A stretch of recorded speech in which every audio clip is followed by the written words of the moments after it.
Hi, everyone. Thank you very much for coming over this evening to listen to a new subject, a new technology. And I'm the Lalita Malik, and I'm the vice chair of the Mid-Western group of Sierra Club. And we are into education and we are into green energy. So our goal over here today is to give you some information about a new technology which is on the horizon. I'd like to just introduce a few more members of the Sierra Club who are over here. Anivo, he is our energy chair. Sarah. Hi, everyone. And Jeff. And I know Ace is here somewhere. I saw him also. Hi there, Ace. He makes, and I've got Ellen in the back. She's also a member of the town CAC, so you probably know her very well. And I am also belong to the Adirondack Mountain Club, even though I'm not representing them here. But we do have the chair of the Adirondack Mountain Club here, Annette. Hi there. So moving along. The objective today is to give you as much information as we have at this particular time about battery storage and why battery storage is important and why we should pay attention to it. And so I would like to ask everybody to hold your questions towards the end, because if you have a question right now, the next speaker or the following speaker somewhere in the presentation may answer it. So trying to move on. This is an eye test because my printer printed something very small. So if I look down, it's because my printer was behaving. So I'm going to be introducing Jeff Seidman. He's from Vassar College, a private college back here in Poughkeepsie. He's a professor of environmental studies and philosophy, and he's going to talk about the big picture. Why are batteries suddenly playing a larger role in electrical grids in the Hudson Valley, nationally and globally? And what are their benefits? Jeff?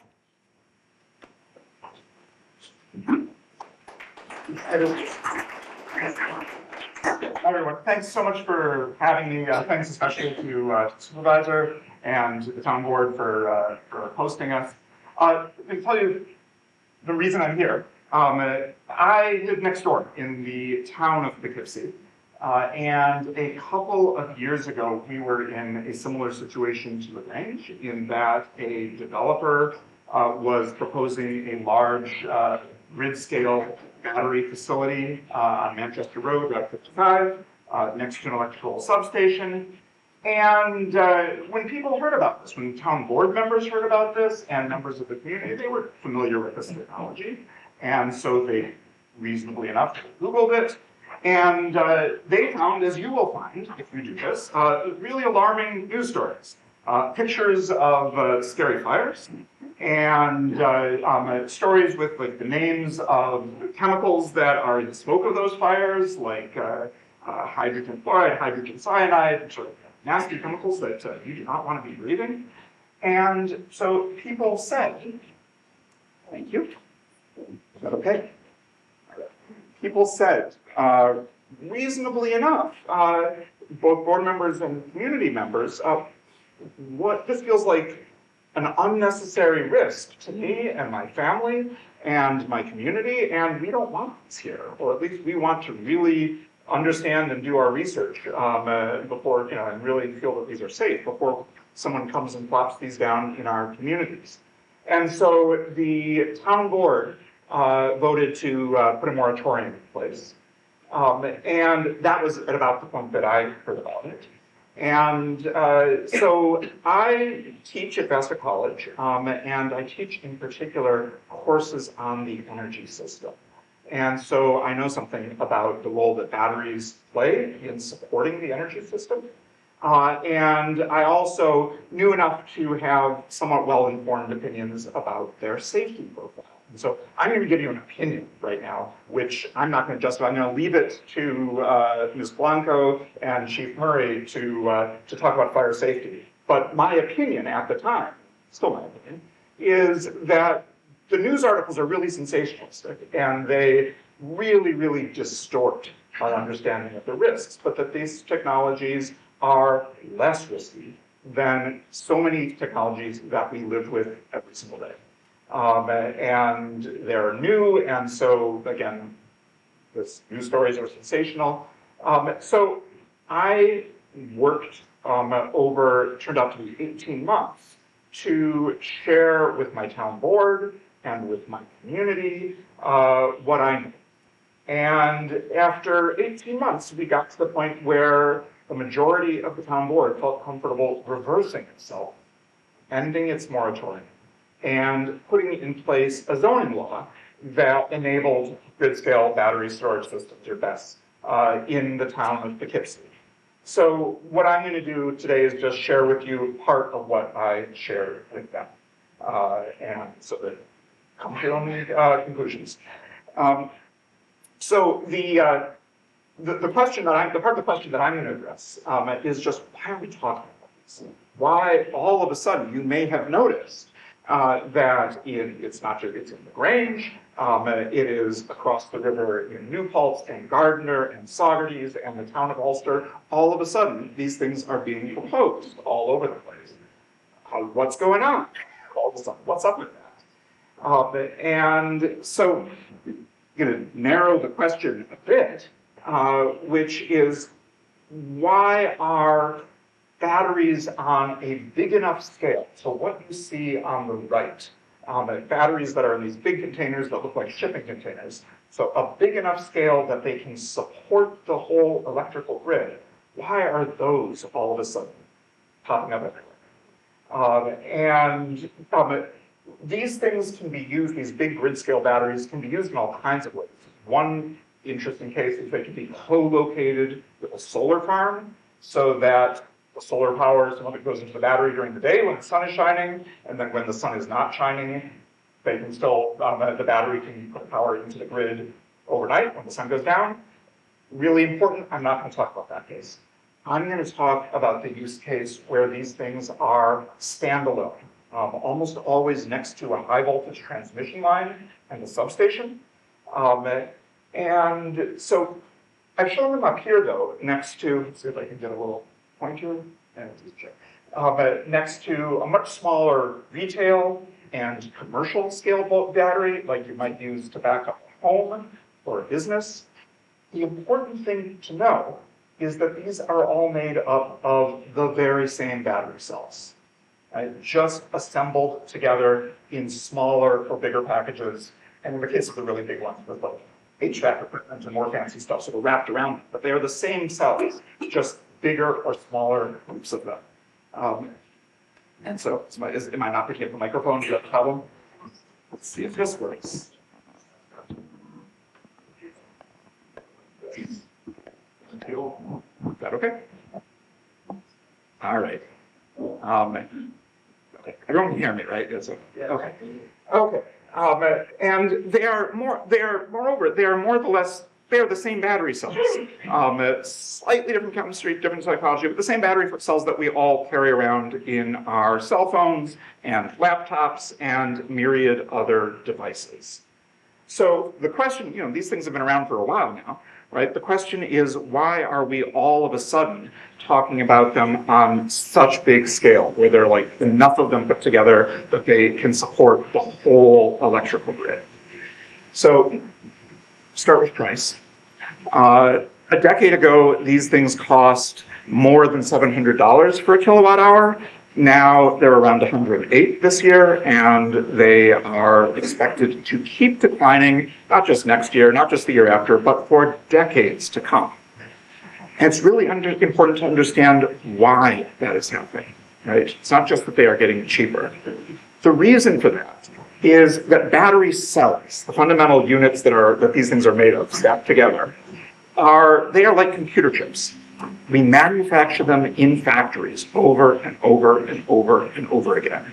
And you guys are probably familiar with computer chips. We have this thing called Moore's Law, where they have more and more transistors on it every year, so you get like more computing power and less energy use year after year after year after year, right? Similarly, with batteries, right? Every year, it's not just that they're getting cheaper.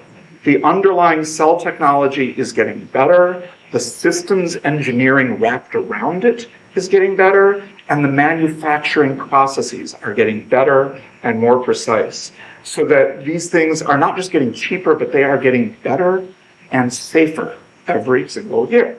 And in a way, you kind of already know this because I mentioned these are the same batteries that we all have in our cells, right? And you probably remember 10, 15 years ago, you would occasionally read a news story about someone's cell phone spontaneously catching fire, right? And now, I think more than half the population of the Earth is carrying a cell phone, something like that. Billions of people are carrying these cell phones in their pockets, and you don't read those stories anymore. And that is because we have gotten so much better at making these things. So batteries have gotten cheaper and better and safer, but what that means is that as they've gotten cheaper, it has become affordable, finally, to deploy them at larger and larger scales. So this is a graph of deployment of grid-scale batteries in the US. If you looked at a global graph, it would look the same. It is an exponential takeoff, right? And that is in part because these things are suddenly affordable enough that they can play this big role supporting the whole electrical grid. It's a real revolution going on in the way the electrical system operates. And you can see that in the US, states like Texas and California and Florida are ahead of the curve. In New York, we are just getting started. As the saying goes, the future is here. It is just not evenly distributed, right? So still, okay, they're getting cheap so you can deploy them, but why? Why do grid operators, people who manage the electrical grid, why do they want to deploy these things so fast? Two big reasons. The first is economics. They make the grid operate much more efficiently and therefore cost effectively. And the second is resilience and reliability. They help to keep the lights on. I'm mostly going to talk about economics. So there are actually lots of ways that batteries make the grid operate more efficiently. I'm going to talk about just two of them. The first is they provide us access to cheaper power. I'll explain that. And that is something that batteries can and do wherever you put them. But it is especially relevant and it is especially important in our part of New York because of the energy geography of New York State. So to understand that, you need to know that New York has essentially, functionally, not one, but two almost separate electrical grids.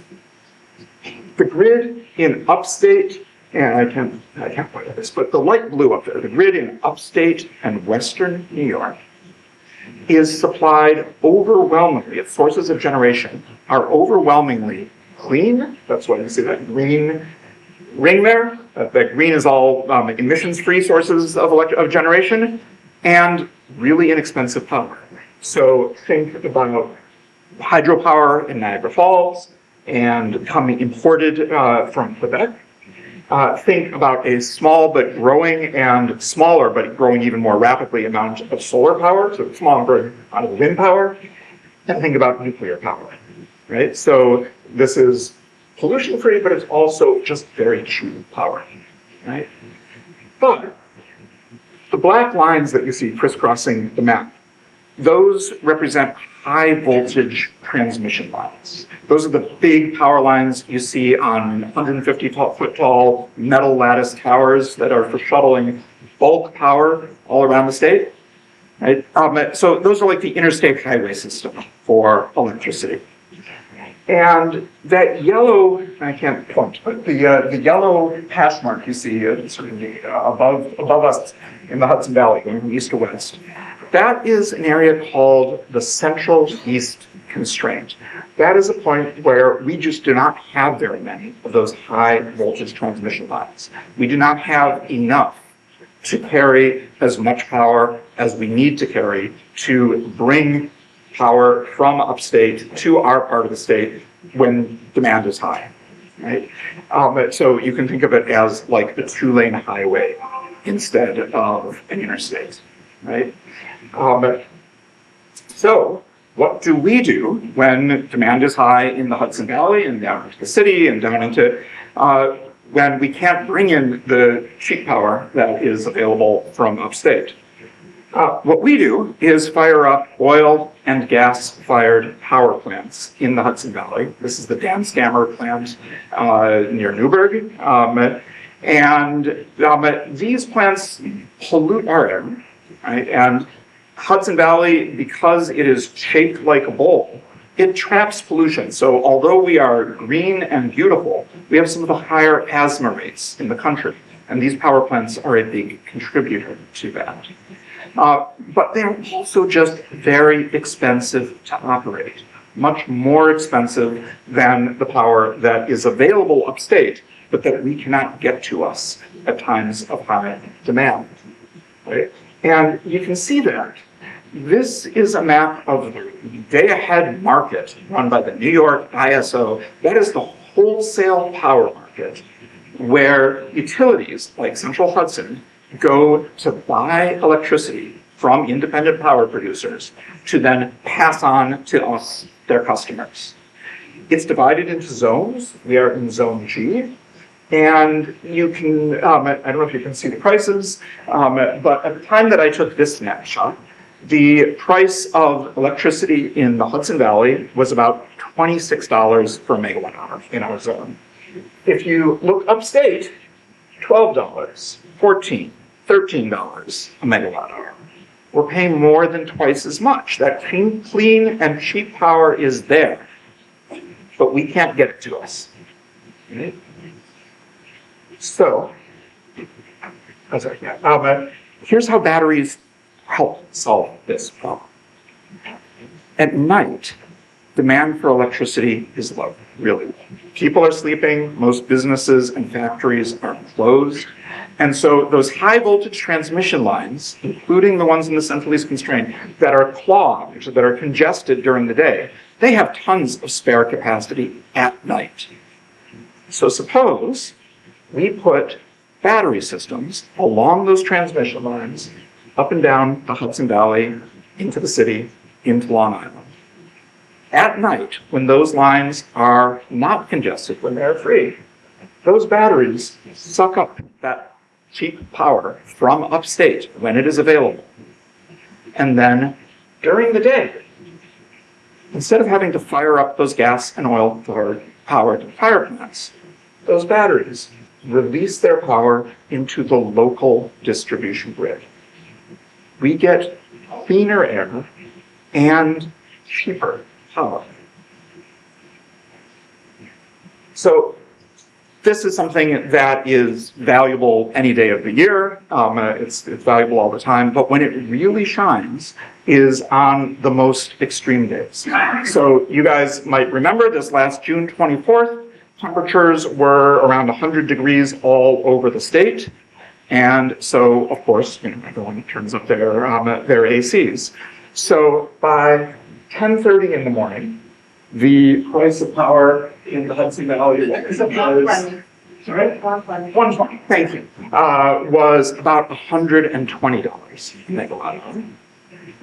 By 3 in the afternoon, it was yeah, I think I know these ones by heart. It was about $1,255 per megawatt hour in the Hudson Valley. And by 5:57, according to the grid operator, we were on the edge. We didn't fall over the edge, but we were on the edge of wide-scale outages, which would have been very dangerous at the temperature. Yeah. And so the grid operators had to pay facilities like hospitals to turn on their diesel backup generators to feed power back into the grid, which is extremely expensive, right? And so the price in the Hudson Valley reached $2,500 per megawatt hour. And you can see down in Long Island, it reached $7,300 per megawatt hour. That is money that goes into our bills in the part of our bills called supply charges, right? And it's all evened out. It's just like you get a bill and it doesn't tell you what hour costs how much, right? But that's in one day, that's weeks and weeks worth of power consumption for a lot of customers, for a lot of households, that's real hardship, right? That is hardship is the word for it.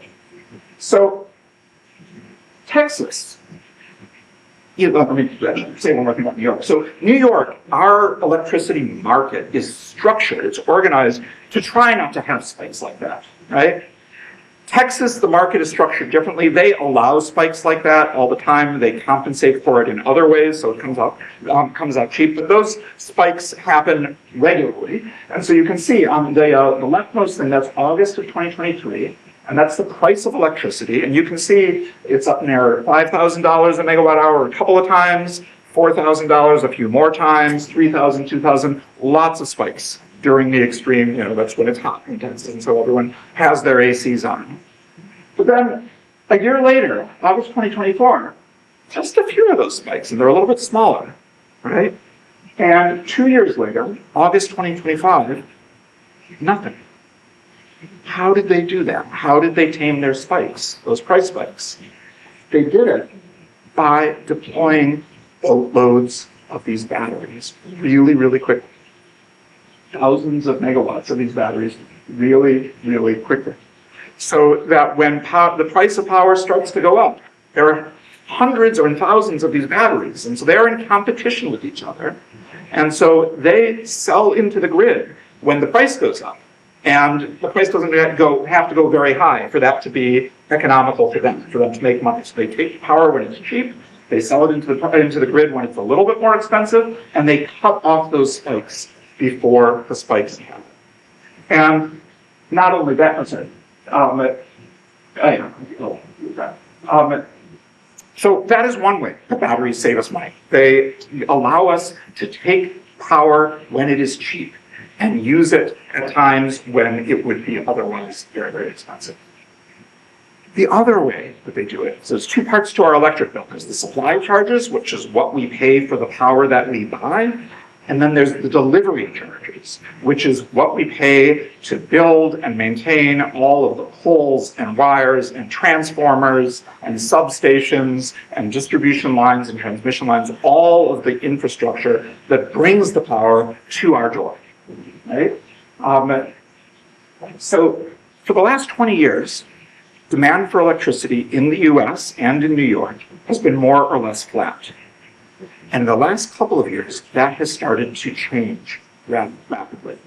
Demand for electricity is going up for a lot of reasons. You can see on this EVs, you can see home heating where people are switching to heating their homes with heat pumps instead of gas. You'll also probably be reading about data centers and AI and things like that. Those are all causes. And that means demand for electricity is going up, but also the hours of the year of peak demand, when electricity use is at its very highest, those are going up. They are expected by 2040 to be around 2 times what the peak is right now, and by 2050 to be something like 2.5 times what the peak is right now. So here's what that means. That has enormous implications for our bill, because the way the electrical grid operates, everything you see on this diagram, the generation, the high voltage transmission lines, the substations, the low voltage distribution lines that go to our phones, all of that has to be sized for that peak, for the peak 1 or 2 hours, not just in a year, but in a decade, but one time when in the winter it's -10 and everyone has their heat pumps on, or whatever, in the summer when it's 105 and everyone has their air conditioners on full, right? It has to be sized so they can carry the amount of electrons that are needed to meet that peak. And so with peaks going up to 2.5 times what they are now, if we just do it the business as usual way, that means we have to double or more the capacity of everything you see on that diagram. And that is enormously, enormously expensive, right? And you can already see it. Yes, I can see that. I can see my own slide. You can already see it in the last couple of years, the electric bills, and you probably don't need the graph to tell you, the electric bills have started rising rapidly. They are expected to keep rising like that for decades to come if we don't do something differently. And studies are really clear. The biggest contributor to that is the need to grow our grid infrastructure to meet these higher and higher and higher peak hours of the year. How do batteries help? So remember what we were talking about before. You put batteries along the transmission lines at substations, right? You fill them up during the night. So you fill them up at the time when the grid that's already there, the grid that we have already bought and paid for years ago, is there and underutilized. It is not operating at capacity. So you charge those batteries then. And then in those hours of the year of peak demand, you send power over those existing transmission lines from those existing power stations, those existing substations, et cetera, and you discharge those batteries the last mile into our local distribution grid that takes power to our homes. So maybe you have to upgrade the last mile, but you don't have to upgrade, or not nearly as much, all that equipment, all that infrastructure that is upstream of that. It's an enormous amount of spending that we do not have to do because we use the batteries allow us to use this infrastructure at the time when it is now just sitting there underutilized. We get more use out of the grid that we have already built. And as a bonus, this helps avoid grid outages. Right? This is exactly what happened in Texas. Over the 3 years that they built those batteries that I showed you, over just the last one of those years, according to their own grid operator, the risk of power outages went from 12% in the summer down to 1%. And the grid operator said that's because of these batteries. Okay, so the plan I've told you, right? This is not me inventing some great idea, right? This is the plan that NYSERDA has laid out. They have an energy storage roadmap, and this is what the state should do in order to have an efficient, lowest cost grid. But here's the thing: NYSERDA cannot make this happen. No state agency gets to make this happen. In order for batteries to play this role on the grid, they need to be widely distributed. It's not just like, oh, put them out in a cornfield somewhere, concentrated in one place. They need to be kind of all over the place. And so whether this happens or not is in the hands of local decision makers. It's in the hands of our town councils, our city councils, and ultimately local people, right? So it is our job as local people to decide whether the kinds of benefits that I've been trying to explain, whether they're worth it, right? And whether in particular they outweigh the concerns that people have very reasonably. And that I'm going to leave it to Ms. Blanco and to Chief Murray to address. So that's the end of my bit.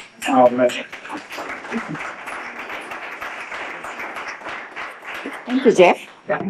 That was very informative and useful and fun to watch. Okay, our next speaker is Veronica Polanco. She's a battery energy storage specialist with NYSERDA. And she's going to offer a lecture on BEST 101. She's going to talk about the work and findings of New York State's Interagency Fire Safety Working Group. As Jeff has mentioned, a lot of the people just complain about the technology as being a fire hazard and all the stuff. And Veronica is going to tell us all about why it's not such a big deal. Of course. Hi, everybody. Thank you for having me here. Nobody can pronounce my last name, and I was wondering how to pronounce I wasn't sure if it's Lagrangeville or Lagrangeville, or so my last name is Ciechowska Polanco. Nobody can pronounce that. Yes, I work for NYSERDA. NYSERDA is a big company. We have different types of departments and grants and divisions. It's all about energy efficiency. And I'm a part of a very amazing team. We are called Clean Energy Siting Team. And we help local governments whenever there is a developer that comes to the town and wants to develop. we're there to support the local town and communities in educating them how to deal with such development and how to permit it, how to construct the local law, where it should be cited, what are the negatives, what are the positives. And hopefully I can talk about it a little bit about my team, but mostly I will talk about what batteries are, although Jeff already did a very good job. So here is the, also if you go to our website, there's a lot of amazing resources. We recently actually updated a battery energy storage guidebook that has an FAQ document, that has a template local law and permit, which any town can download and edit. We can also meet with the town team and the supervisor and do a one-on-one coaching, and we also have other contractors that support us if necessary and can be involved. So as Jeff explained before, I'm not going to be getting into this, so I will skip this slide because Jeff did it amazingly.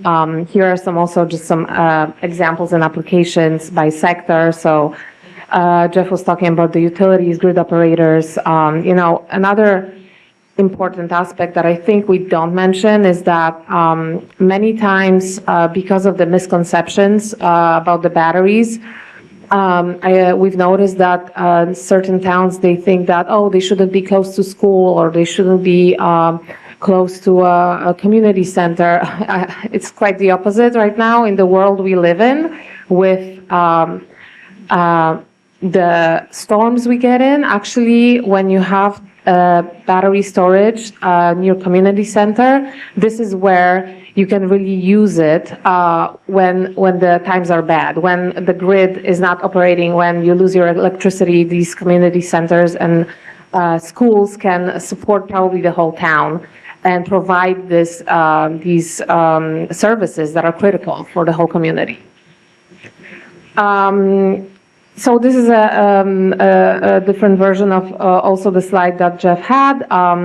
We have in front of the meter storage, which are the commercial bigger projects, and then behind the meter, so systems that will support particular buildings.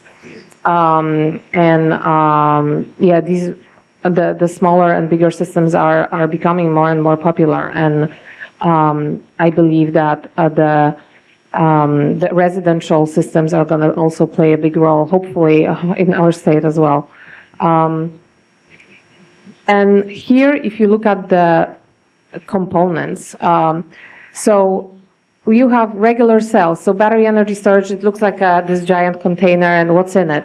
Actually, like Jeff said, these are just regular cells that, they look like AA batteries. And they're put into these modules, and then they're put in racks, which are then composing the whole unit systems, which have other components like, for example, HVAC and battery management systems. So bigger systems, they always have this computer that it's sort of the brain of the system and constantly monitors what's happening with every single component of the system. So how is the air conditioning units are working? How are each single cell is feeling today? Are they angry or are they happy? If they're angry, they can be, be disconnected immediately, remotely. So these battery management systems can monitor that, and actually it's a requirement for all these systems to be monitored 24/7. As you might be familiar or not, there are many different battery storage technologies, and you may hear about some amazing new chemistry that is non-flammable, and it's the best one yet. However, we have to remember that to develop a new technology, it takes years of testing, permitting. Usually when there's a new technology that can be amazing, really amazing, it takes a very long time to deploy it, to test it, for it to be accepted. As we know, we can only look at the lithium ion. We know lithium ion for so many years, and now there's still many questions after years about the same technology. So you can only imagine what other technologies can, how long it's going to take, even though some of them are very promising. And NYSERDA also is supporting a lot of innovative projects. So we shall see. However, so why lithium ion? First of all, it's very energy dense, so you don't need as much space, which means on a pretty small parcel, you can have a nice system. To give you an example, when I worked, before I joined NYSERDA, I actually worked for a battery energy storage developer for a little bit. So it's great for me because I have that, and before that in code compliance and permitting for different type of projects. But it's very good to have this perspective of a developer and then join the government, because when you have this perspective, you realize like not all the developers are bad people actually. They want to do things right. And at the end, it's a matter of conversation and education. But in New York City, a lot of most of these projects that are 5 megawatts are built on 10,000 square feet parcels. So these are very small, if you think about it. And they're in very densely populated areas. By the way, another side note, sorry. We're going to have some site visits this year for first responders and town officials, so we'll send information about that.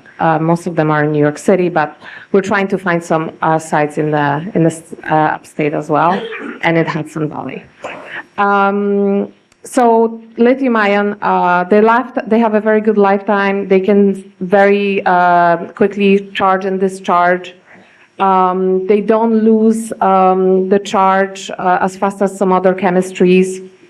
And they're not as expensive as Jeff mentioned, and they're very mature, and they have a very high market penetration. So that's why they're popular. Sorry. Okay. A little bit about permitting, just so everybody's on the same page. In many states, standalone batteries are actually permitted by the state entity. New York State has a home rule, so all standalone battery energy storage systems are permitted at the local level. If they are paired with a renewable generator and they're above 25 megawatts, then they're permitted by Office of Renewable Energy Siting, ORIS. So all standalone systems are at the local level. Systems that are 80 megawatts or above, they have an additional layer because Public Service Commission is also reviewing these. And now I'm going to transition us to, I'm not going to talk much about fire safety, but I'm going to talk about Fire Safety Working Group because NYSERDA was a big part of that group. So as many of you might be aware, there has been 3 incidents in 2023, and in New York State, incidents, I mean fires. And because of that, Governor Hochul decided that, okay, this technology is not going anywhere, we need it. How do we make it safe? We need to make sure that it's safe. So Fire Safety Working Group has been convened. It's all the agency participants were Division of Homeland Security, NYSERDA, DEC, Office of Fire Prevention, Department of State, DPS, and highly specialized subject matter experts like members of ESRG, and we have one member of ESRG here with us. So the Fire Safety Working Group did a lot of amazing projects and analytical reviews of the incidents. So there was an environmental review, 500-page report, by the way, available for everybody. Very great lecture before going to bed. I recommend it. But it's basically a data of soil, water, and air. And the conclusion was that there was no levels of contaminants that were harmful to human health found after these fires, which is very important and a great news. Fire code recommendations were issued. They were implemented into the new code, and we'll talk about it a little bit later, what these were. And also thorough inspections of the existing sites were done. So 57 sites were inspected just to see what could be done better. And we had a safety panel, which is available on our website. If you Google Fire Safety Working Group, NYSERDA, there's a beautiful website. There's also a YouTube video that talks all about fire safety. By the way, there's another great link for first responders. There is actually free course by Office of Fire Prevention about battery energy storage safety. I think everybody should take it who's interested in that. It's very good training. So, like I said, the new fire code is already, there's no need for local adoption. Everybody has to go by the new fire code. And then if we talk about land use and fire code, so local governments, when they're thinking about their local laws, they have to think about where we want to put these, where it makes sense, how do we site these. They need to be close to the substations, otherwise it's just too expensive. And you know, sometimes without that knowledge, you think the area might be right, but then you will just not have any development because you need to make sure that this is done correctly. And then fire code, you know, establishes the fire safety and regulates everything pertaining to emergency preparedness and building safety, area safety. So again, land use governs where and what can be built, and then fire code, how it can be built. Now, my favorite part, okay? So everybody wake up, okay? We're almost there. We're like more than halfway. I just have a few slides, and then it's going to continue. So battery energy storage system easily catch fire. Actually, they don't anymore. So if you look at the statistics, there has been a 98% drop in the failures since 2008 to 2024. There will be a newer version of this graph available probably later this year, but it's a very reputable source. It's about EPRI, which is Electric Power Institute, Research Institute, yes. And as all electrical equipment can catch fire, and we know that. And if you actually Google energy infrastructure fire, you're gonna get like, oh, yesterday just a house blew off because there was a gas explosion. Oh, nobody told me about it. Yes, because it's just daily news already. But these things happen and we live with them because we choose, do we wanna have a warm house or we don't wanna have a warm house? We need to choose. What happened at Moss Landing could happen here. So Moss Landing was a very famous big fire. I remember it. I started at NYSERDA on the day of that fire, by the way. When I started, my manager said, I'm sorry you're starting on this day. I'm going to be very busy. So it was a high-profile battery energy storage fire in California. What was interesting is that this battery energy storage was in a building that was repurposed. So it used to be a gas turbine building. And there's now not a building like that in the world right now. So no, there will be no more Moss Landing. Basically, all the batteries were next to each other. When one caught fire, it just spread because there were no separation between them. Battery storage fires release toxic fumes that are extremely hazardous to nearby residents and will negatively impact air, soil, and water. So there are multiple studies, not only from New York State, but there's actually there's a study that is available about fire, environmental risks and health risks. And they did a study, I believe, of 97 sites that failed throughout the years in the United States. And there still has not been any evidence of harmful contaminations outside of the fence of any of these facilities. And studies show that the structural fire of a house is similar to the battery energy storage. And, you know, we have different things in our houses. We have batteries, we have plastics, we have weird fabrics that are that can be poisonous. So all of that, you know, you get a different mix. Anyway, don't put your head in that smoke, please, okay? Any smoke. Battery storage would require evacuation of everyone in the immediate vicinity.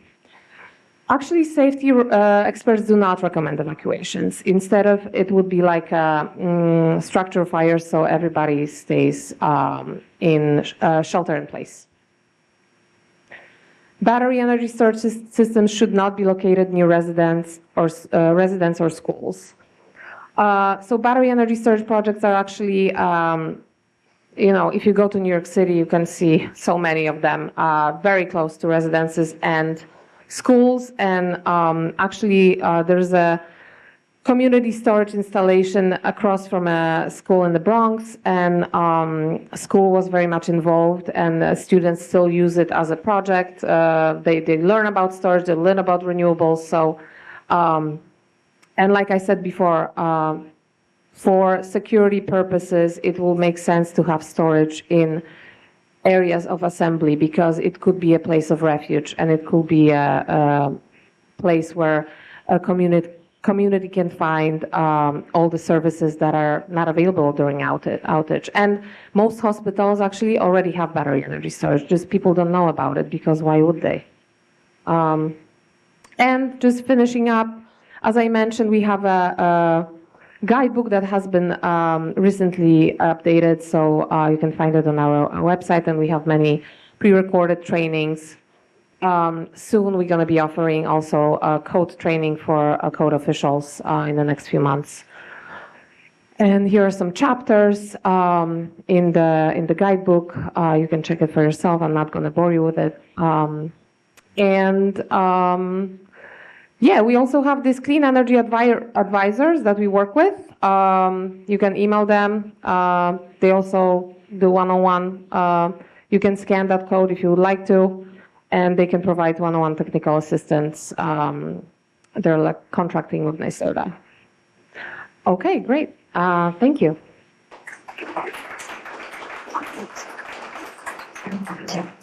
Thank you, Veronica.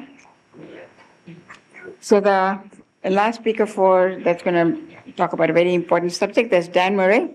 He's a senior consultant in the Energy Safety Response Group, and he's a 32-year veteran of the New York City Fire Department. And he's a former chief in charge of the HUSMET operations. He's going to talk about the fire safety profile of battery energy storage system certification standards and new fire codes. So we're going to, while they're saying this, I'm just going to tell you the story about how the batteries can help you save your own energy bills. My daughter lives in Scottsdale, where they have peak energy and low energy, and she has solar panels. But the problem was that the same thing as Veronica mentioned, sometimes it goes up, sometimes it comes down. The bill would not go down because when you're generating more electricity and feeding it into the grid, the prices are higher. But when you're using it at that particular point in time, you don't get the money back from whatever the utility is taking it. So they installed a battery just so they could have equalize their bills of the whole thing. And that they need a lot of electricity to cool their homes. Fortunately, we don't have that problem. But you're going to tell us about how safe it is, the fire codes and everything. Thank you. Thank you. Good evening, everybody, and thanks for having us here. And I'm glad to see a lot of the members of the fire department are here because they know lithium-ion batteries are concerned. Like she said, my last 5 years in the FDNY, I was the chief in charge of hazmat operations, and at that time, we had one of our battalion chiefs in hazmat was the city's liaison to our fire prevention unit, and he was the battery energy storage systems were just becoming a thing. They were talking about installing them in the city, and they came to hazmat operations and said, we want you guys to spearhead this, and because you guys know, because battery energy storage is electrochemical energy storage, so it falls under hazmat. I came in and, I took an interest in it, and then we started having these fires, lithium-ion battery fires. It was e-bikes and scooters, and it went from a thing that we kind of knew was going on, we weren't really paying attention to it, to all of a sudden, we were having fatal fires all the time, and buildings were burning down, and it was because of lithium-ion batteries. So now I'm thinking, well, this doesn't sound like a good idea. However, the batteries that were going on fire were poorly made, defective, abused, non-listed. They weren't listed with Underwriters Laboratory. They were just poorly made batteries. As compared to, like the professor said earlier, the phone that I have in my pocket, I don't worry about that going on fire because it's a well-made product by a good brand. It's got a very good battery management system. If you leave your phone in your hot car out in the sun, you can't use it because it shuts itself down. That's your battery management system protecting the battery from going on fire. When you get into the battery energy storage systems, and I've been involved with this for a while now, these are probably about the most regulated thing outside of commercial airplanes. Right? They're so tightly regulated and monitored, and the battery management systems are tracking thousands of points of data a second, every single cell, and there's thousands of cells in these systems. This is kind of like the picture they had up earlier. So your battery container or your battery energy storage system, it looks like kind of like the size of a tractor trailer box or a cargo container. It has the same cells that you find in your DeWalt power tool. Better made probably higher quality. We had DeWalt power tools around forever, and we didn't really see them going on fire because they were well made, even though we were dropping them off ladders and abusing the heck out of them. Even in the fire service, we have our chargeable radios and flashlights and everything else. We don't really worry about them and we abuse the heck out of them, but they're well made. These cells are all put together, not to repeat it, but it's just from a different point of view, into the modules and then racks, and you see that picture there, those are all the racks lined up, and they put them all together, and you get this a device that can store a lot of energy. And the battery management, all the software and the computers that are monitoring all this, is monitoring every single one of those cells. So you can imagine there's thousands of cells inside of that unit. Just like if you look at a Tesla or a Rivian, thousands of the same cells. They call it 18650 is a typical industry standard. They're a little bit bigger than a AA battery, but they're being monitored. Each single cell is being monitored for temperature, for voltage, for any kind of anomalies that can happen. And then automatically, if there's an anomaly, it's getting shut down. There's also people monitoring it at a remote operations center, and they're keeping an eye on it. And if there's anything wrong, they're going to shut it down and they're going to make sure it's serviced. And that's what your full-size container, that's just an example of what a full-size container would look like. They can be a little bigger or smaller. See if I can read this. So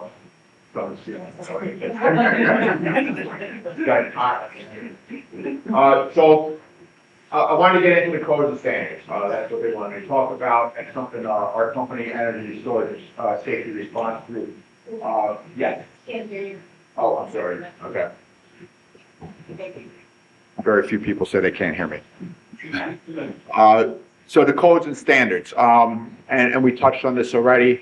I'm going to get into this more from the point of view of a incident commander, firefighter, first responder.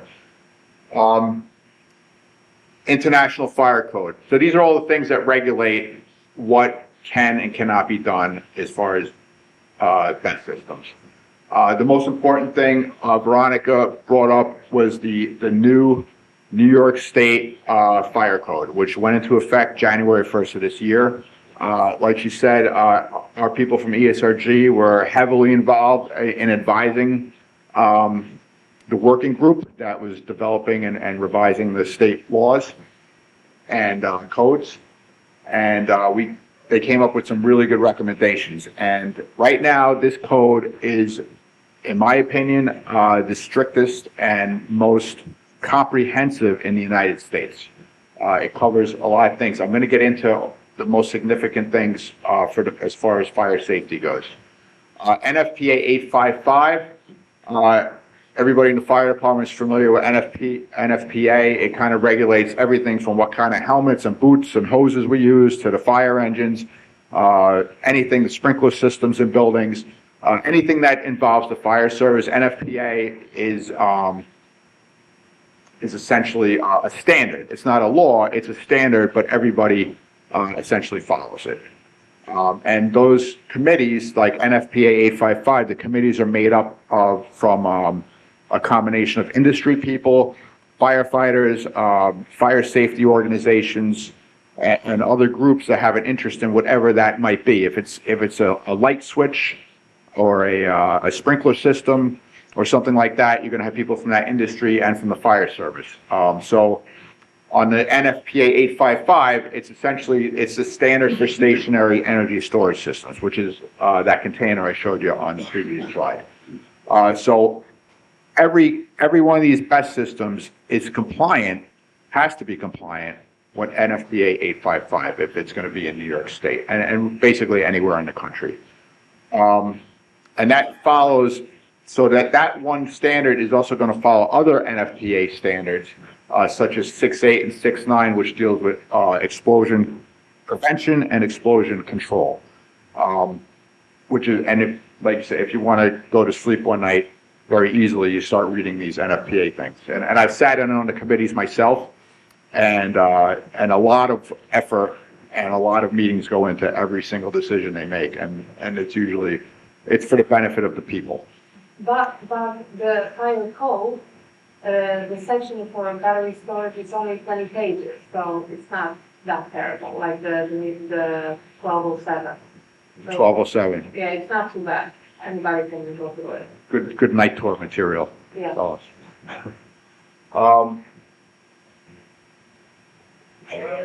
right, so I'm not gonna get that right there. UL 9540. So Underwriters Laboratory, everything pretty much in this room, all the lights, your wall hangings, your everything goes through Underwriters Laboratory now. Your appliances in your house, and they're a function, they're a private company, but they test products to make sure they're safe. So UL 9540 is the standard for stationary energy storage systems. And then there's something called UL 9540A, which is the testing procedures. That's something that we do at ESRG, where we force the cells and the modules and the entire unit into what's called thermal runaway, which is where essentially a battery cell produces more heat than it can disperse, and it goes on fire. It starts off-gassing, and it can potentially go on fire. They don't always go on fire when they do that. So it has to be tested. If we can get the cells to go on fire, then we try to get the entire module and rack and then the whole unit to go on fire. It's very difficult to do because over the years, they've gotten so good at building them that it's almost impossible to get an entire unit to burn. And I'll cover a little more on that. So back to the fire code. Fire notifications. These are all new things with the 2025 code that went into effect recently. Just like a class 3 alarm, which is you'll probably have in this building, if a smoke detector goes off, it sends a notification to a central station, which then sends a notification to whoever dispatches the local fire department, and then they get the alarm at the firehouse and they respond. all these containers have the same type of system, and it has to be tested annually, just like you would in a building. So if the smoke detector inside of the system activates, there's going to be a fire department response. The constant monitoring of the battery management system is done from a remote operating center. So typically that's the company that does the installation or that runs that site. They're going to have a remote operations center, and then typically, I know like a company like Tesla is one of the big manufacturers of these. They do their own monitoring, so there's a lot of eyes on this stuff. And if there's any anomalies, that's information that is going to be used to factor, do we need the fire department or not? And I'll get a little more into that as well. Firefighter reach back. And this is, in my opinion, this is only New York State does this. And this is something ESRG pushed for.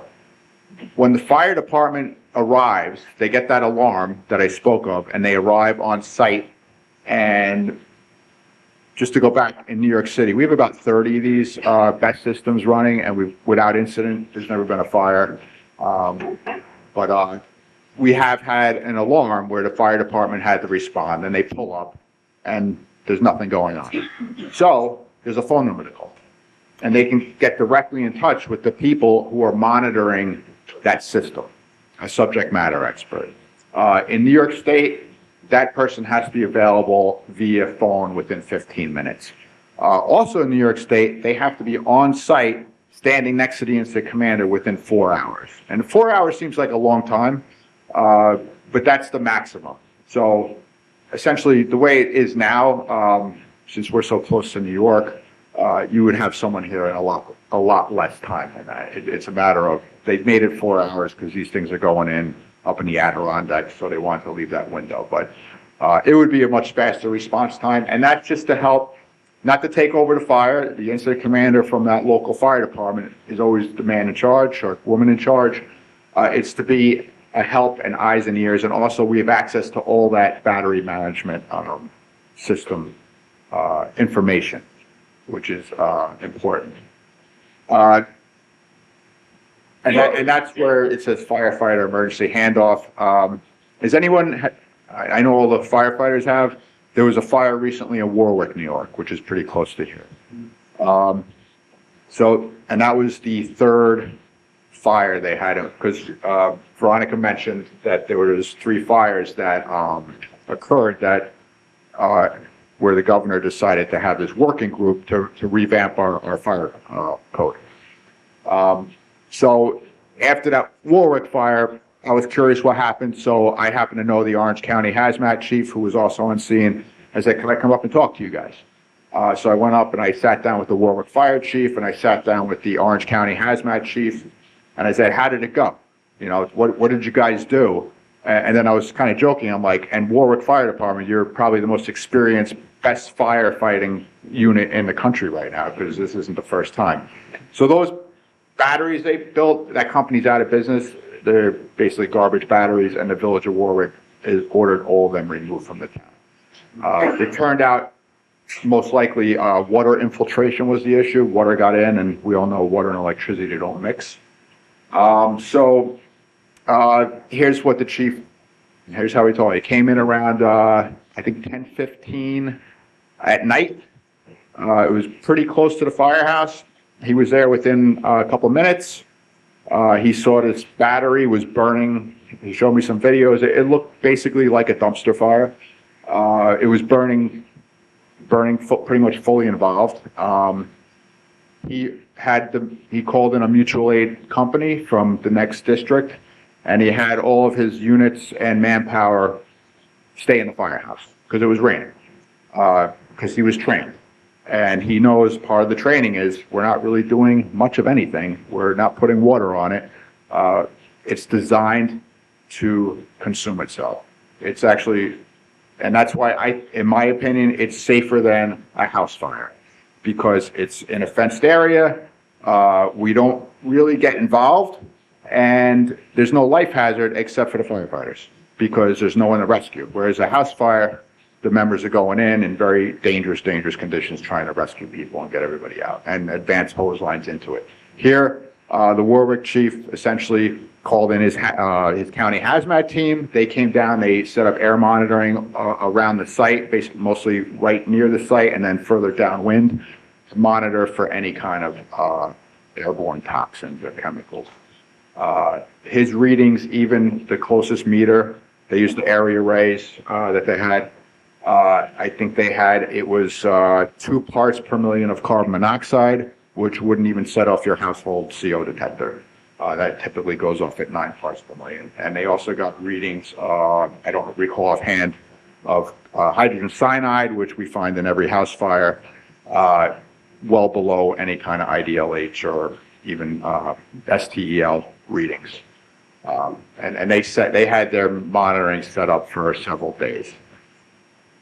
So they handled it well. Like I said, the battery containers are designed to fail in a proper manner. And we called the Warwick fire a successful failure, if that makes any sense, you know, because it failed the way it was supposed to. So the annual firefighter training, if one of these BET systems gets put into your fire district or your town, it's required that the fire department be given training annually. That's what I actually like to do rather than stand in front of a crowd like this. I've been down in Texas, California, Canada, training the fire departments on what to do. Part of that training is we treat it essentially like we treat any electrical substation. We never enter an electrical substation because it's dangerous. There's a lot of electricity. So we never enter that fence line. We don't put water on it. We air monitor and we get in touch with the subject matter experts to hand that off to the, in the Warwick fire, that fire came in at 10:15. By 3 a.m., they released the fire department. They were done. They left, the hazmat team left their air monitoring there and came to change the batteries every 12 hours. So the training, and then when I do the training, it's a classroom session, and then we go out into the field. We do a site walkthrough with the engineers. They open up the cabinets. They explain how they work, what to do, what not to do, and all that. The reason it's done annually is because personnel change in fire departments all the time. There's going to be a new chief the next year. There's a new member coming in. We like to make sure everybody is aware of what to do. And we tell the local fire department, invite all those mutual aid companies or your county hazmat team, whoever might be coming, have them come. And it's good training. The peer review, I will cover that on another slide, but a very important part of this. And inspections during the life of the system. So there's an annual fire alarm test, but the system is constantly being checked by by whoever owns it. You know, if there's a fault or a failure of a cell or anything that doesn't look right, they have technicians that come in and look at it. And all that information, the safety checks, the fire alarm tests, are reported and recorded by the authority having jurisdiction, which is whatever town that's in. Site-specific ERP. So this is something our company does for, it's paid for by the developers, along with all this other stuff, the training, the testing, the fire alarm testing. It's all paid for by the developers. So it's site-specific. It's several pages typically, and that's information for the firefighters.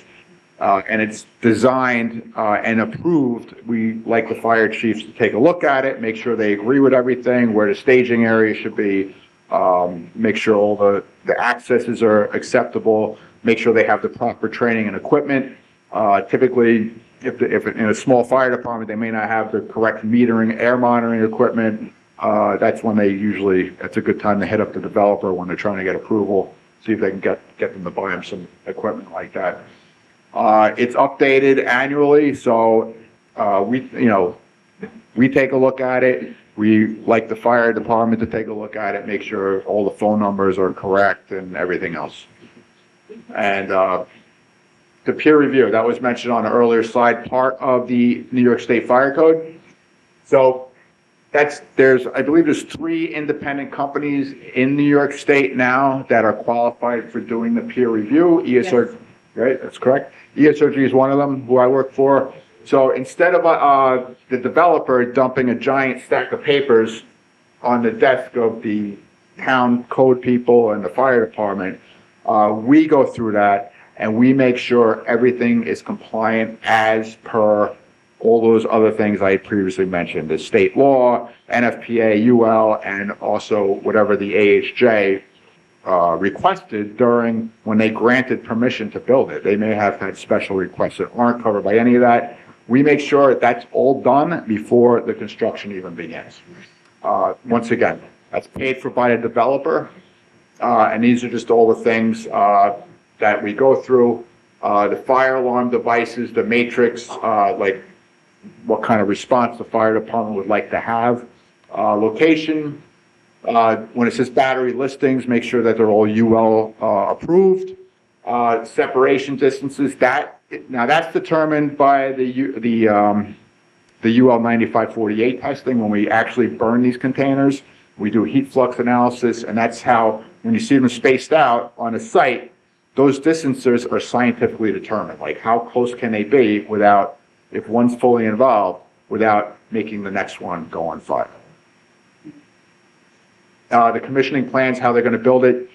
And then it's very important, the decommissioning plans, if they're following the state model law, and correct me if I'm wrong on this, there's typically a bond in the town that they supply to the town that pays, even if that company goes out of business or whatever, that money is available to decommission this unit, because that could be expensive to take the whole thing down and remove it and return that site back to the way it looked before the installation was done. So they've really thought of everything. So the safety validation, this is something else with ESRG, as part of the peer review. If they say the fire alarm system works, we're going to be like, well, show us, set it off. We want to see that it works. If they say the battery management system is being monitored by the remote operations center, we're going to say, show us. We want to see it. We go through every one of these things that we want to see that it's being done as they advertised they would do it. The emergency shutdown system, make sure that can be done remotely and also locally. Any repairs and replacements that are done have to be reported, as I said earlier, to the authority having jurisdiction. The testing, response protocols, I don't want to beat this to death. Another part of the state law is proper signage. Some of the earlier units, they didn't want, I guess, everybody to know what was there. And now there's signs, high voltage, phone numbers to call, warning signs. And outside of the system, not inside the gate. This is outside. So when the fire department pulls up, they know what they're getting into.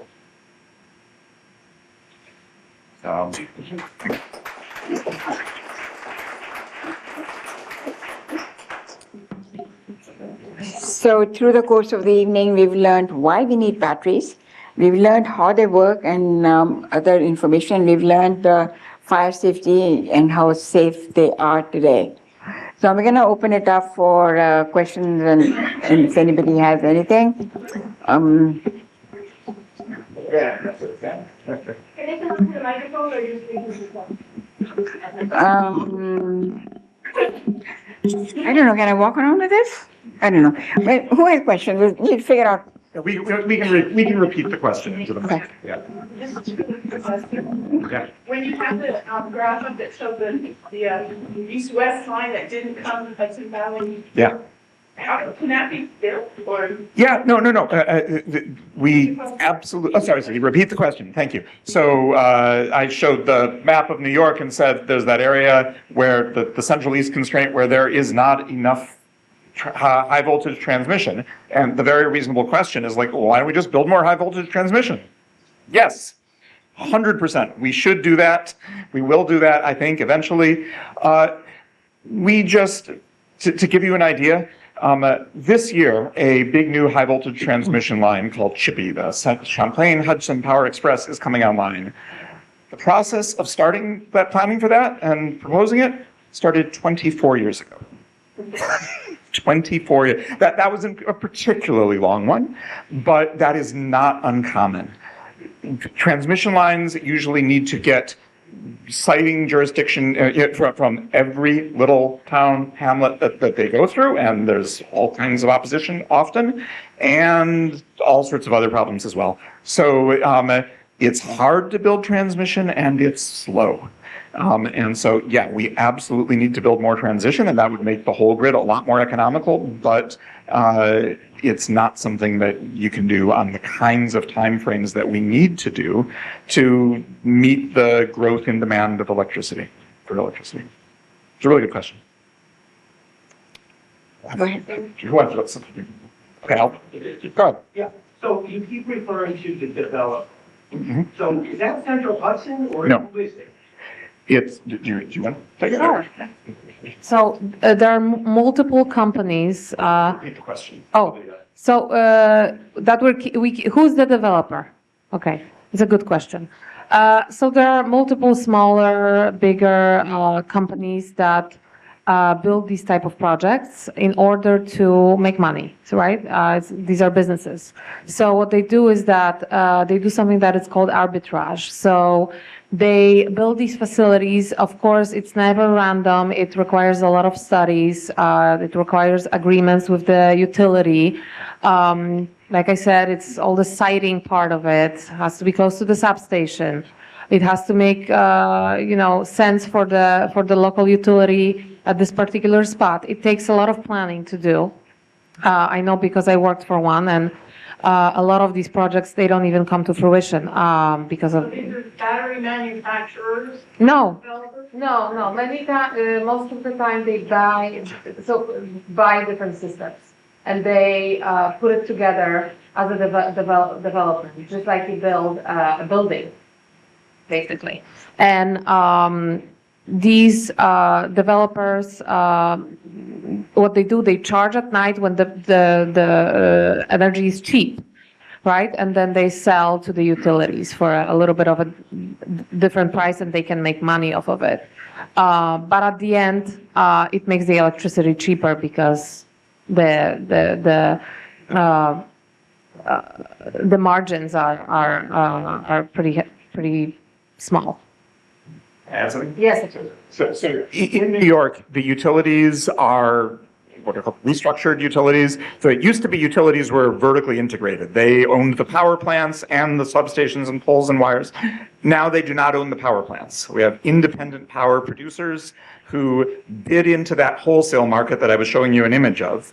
And so the battery developers are just like power plant owners. It's almost like another power plant, except instead of generating power, it buys power and then sells it onto the grid. But it sells it onto the grid in the same way that a gas power plant sells power onto the grid, or a solar farm sells power onto the grid. So it's just another source of electricity on the wholesale market, selling it on the grid. And the way that wholesale market works is like whoever sells it the cheapest wins. It's a reverse auction. What's the incentive though for Central Hudson to do something like that? Central Hudson doesn't do this. Go down. You're onto a good point.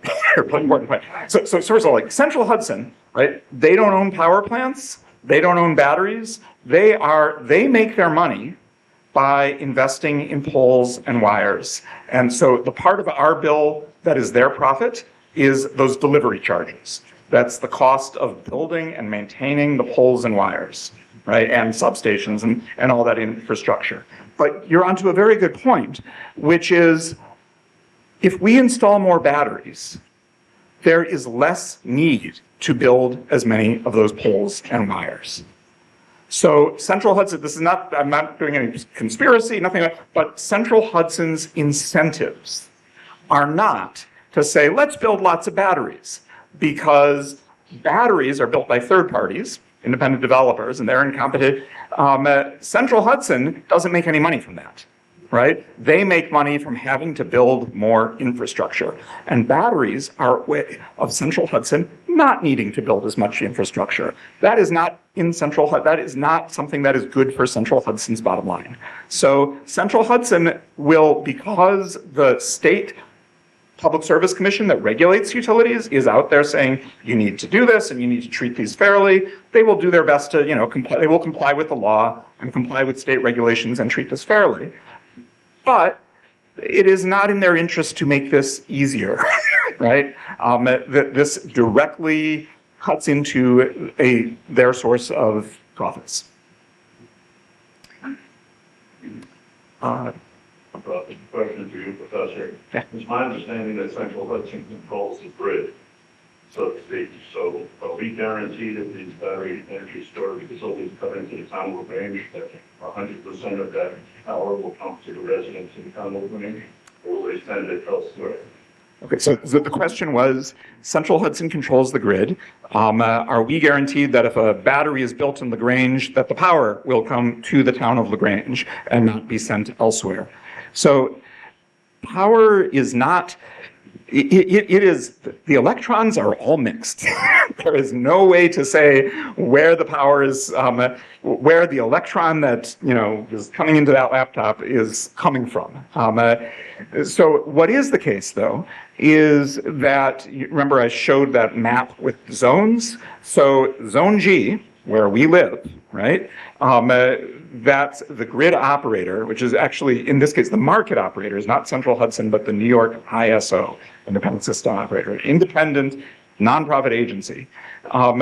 They run this market, which is a reverse auction, which is just like they say, okay, Central Hudson, here's how much power we think you're going to need at 8:05 p.m. today, right? And here are all these generators, but also batteries that are selling power at different prices. And we're going to show you the very cheapest, and then the next cheapest, and then the next cheapest, until we have met all of your demand for 8:05 p.m. So you can't really do it by location, but what you can say is having a battery in our territory, providing power, The resiliency. and resiliency. We could come back to that. You're right. That is local. But having a battery in our territory that is able to say, you gas power station can provide power at $60 a kilowatt hour. Well, I'll underbid you at $30 a kilowatt hour. We are getting the benefit of that, right? That benefit is local to our zone, and that is reflected in our power bills, which come through Central Hudson. And Veronica, you want to? Well, of course,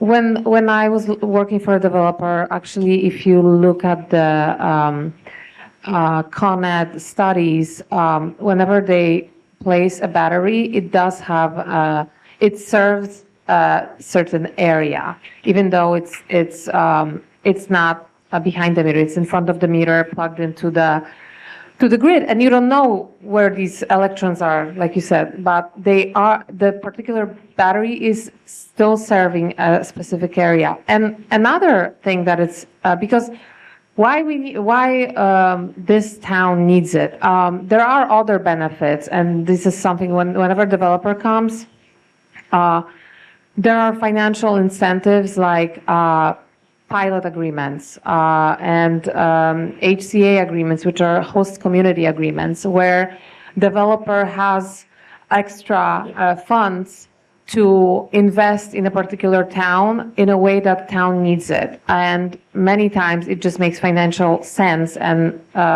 depending on the books of the particular town and what particular developer can offer. But these are the things that are also, it can be a financial incentive, definitely, for a town. I add one more thing to that, which is just on resilience, since you mentioned it before, or reliability. So the one very local benefit is, think about that June 24th map I showed you, where we were on the verge of there not being enough power, right? And then you have blackouts, and you have blackouts that is by definition at the most dangerous time, when it's, people are, like old people are in their homes and it's 105 degrees out. If you don't have power to run their air conditioners, then people are in danger, right? So batteries keep the lights on at those times. And even if, for instance, a transmission line fails, right, that's bringing power from somewhere else, if you have a local battery on the local distribution grid, the low voltage grid that is bringing power in our local community, right, that can keep the lights on, right? So and we saw that in Texas, where the risk of outages declined dramatically, and the Texas independent grid operator called ERCOT said it's because of these batteries that we are at much less risk of blackouts during extreme weather, because these batteries provide that resilience. That's the same with New York City, especially New York City is a power-hungry place, and they closed Indian Point, which was a big source of our power. And a couple of years ago, I'm in Staten Island with the Con Edison people, and they built a battery energy storage place, and the fire department was kind of dragging their feet on giving them the okay to fire it up. And they said, listen, can you talk to your bosses and get this thing done, or Staten Island's going to have a blackout this summer as soon as it starts getting hot. So that's how it works. And last I heard, Staten Island was doing fine. So.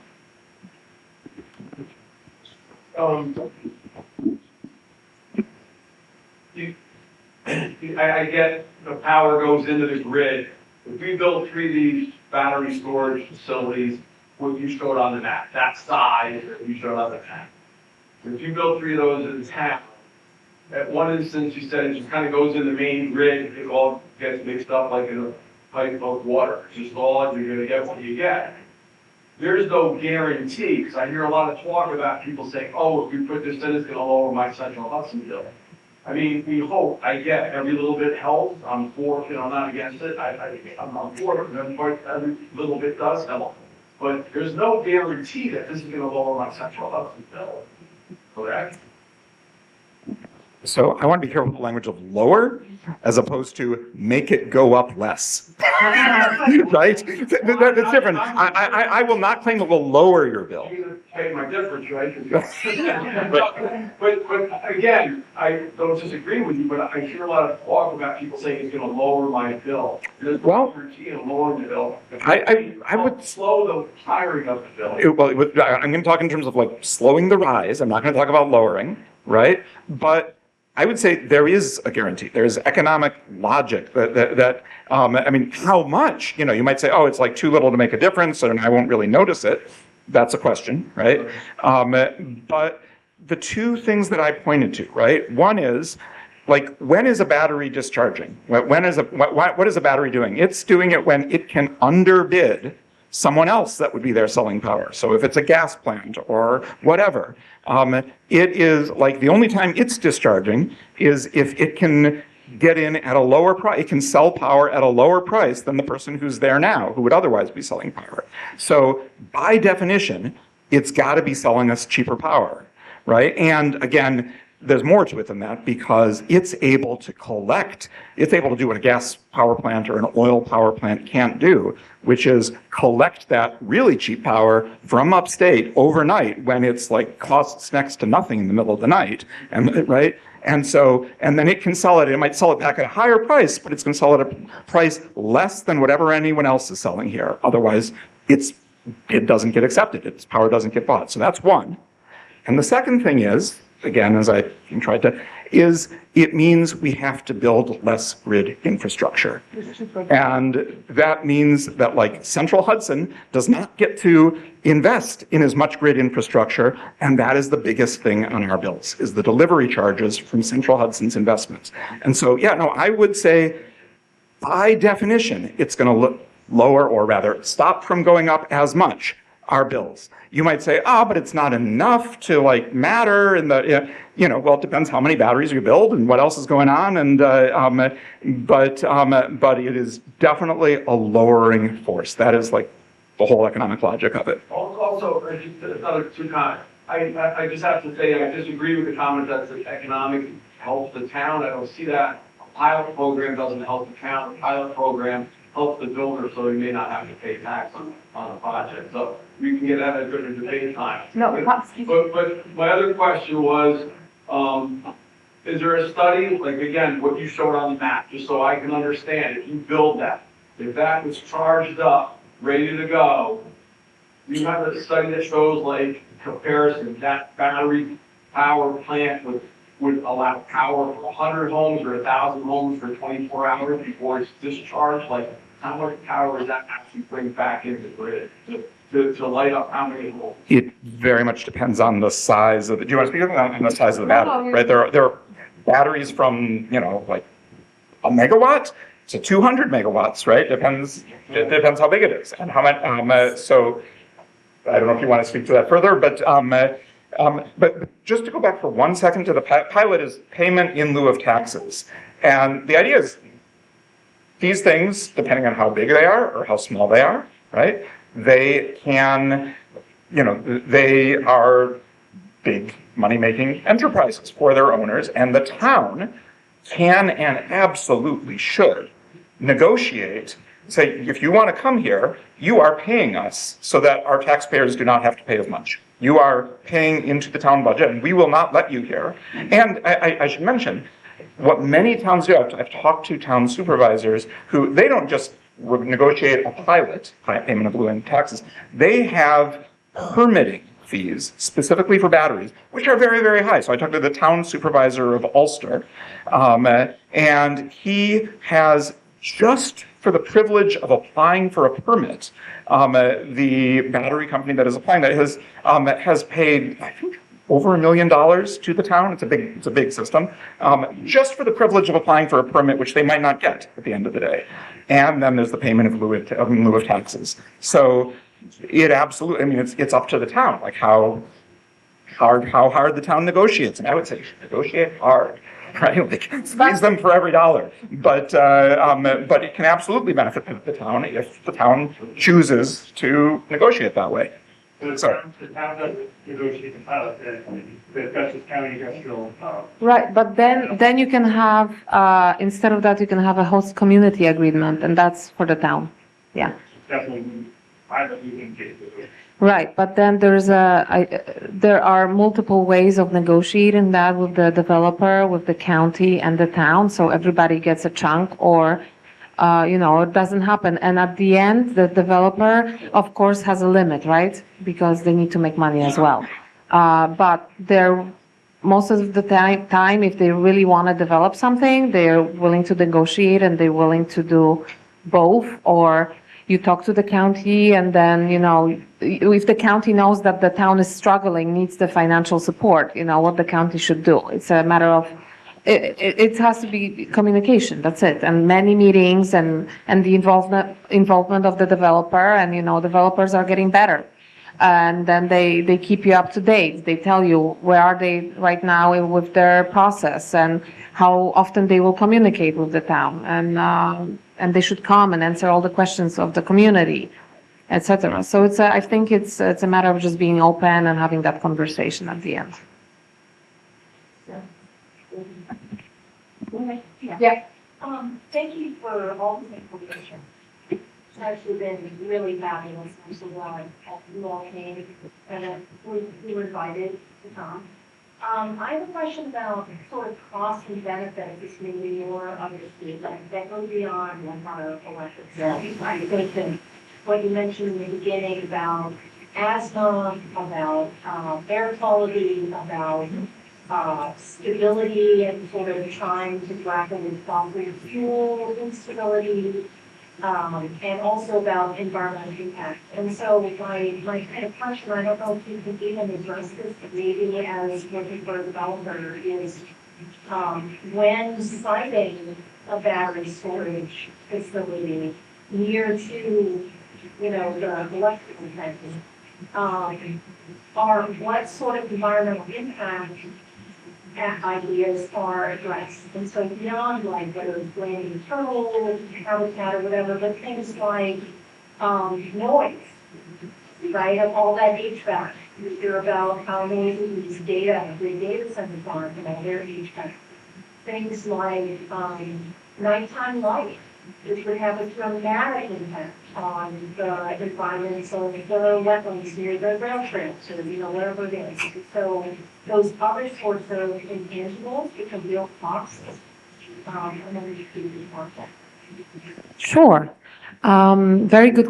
Yes, I'm going to repeat the question. So what are the environmental considerations of battery energy storage projects? The noise, the light pollution, if there is a habitat that needs to be protected. And of course, like any, these are excellent questions. And, I'm an environmentalist. I have my colleague from my siting team. She's a wetland specialist, and she also does these trainings. I wish I had her here. But because we are very passionate about nature, and I've been to many of these sites, and The noise issue, I'm sorry, but what noise? I mean, it's like an air conditioning unit at our home. And when I went to these sites, I remember vividly because we were with town officials and fire department, and we were talking about the noise, and everything was noisier around us than the systems itself.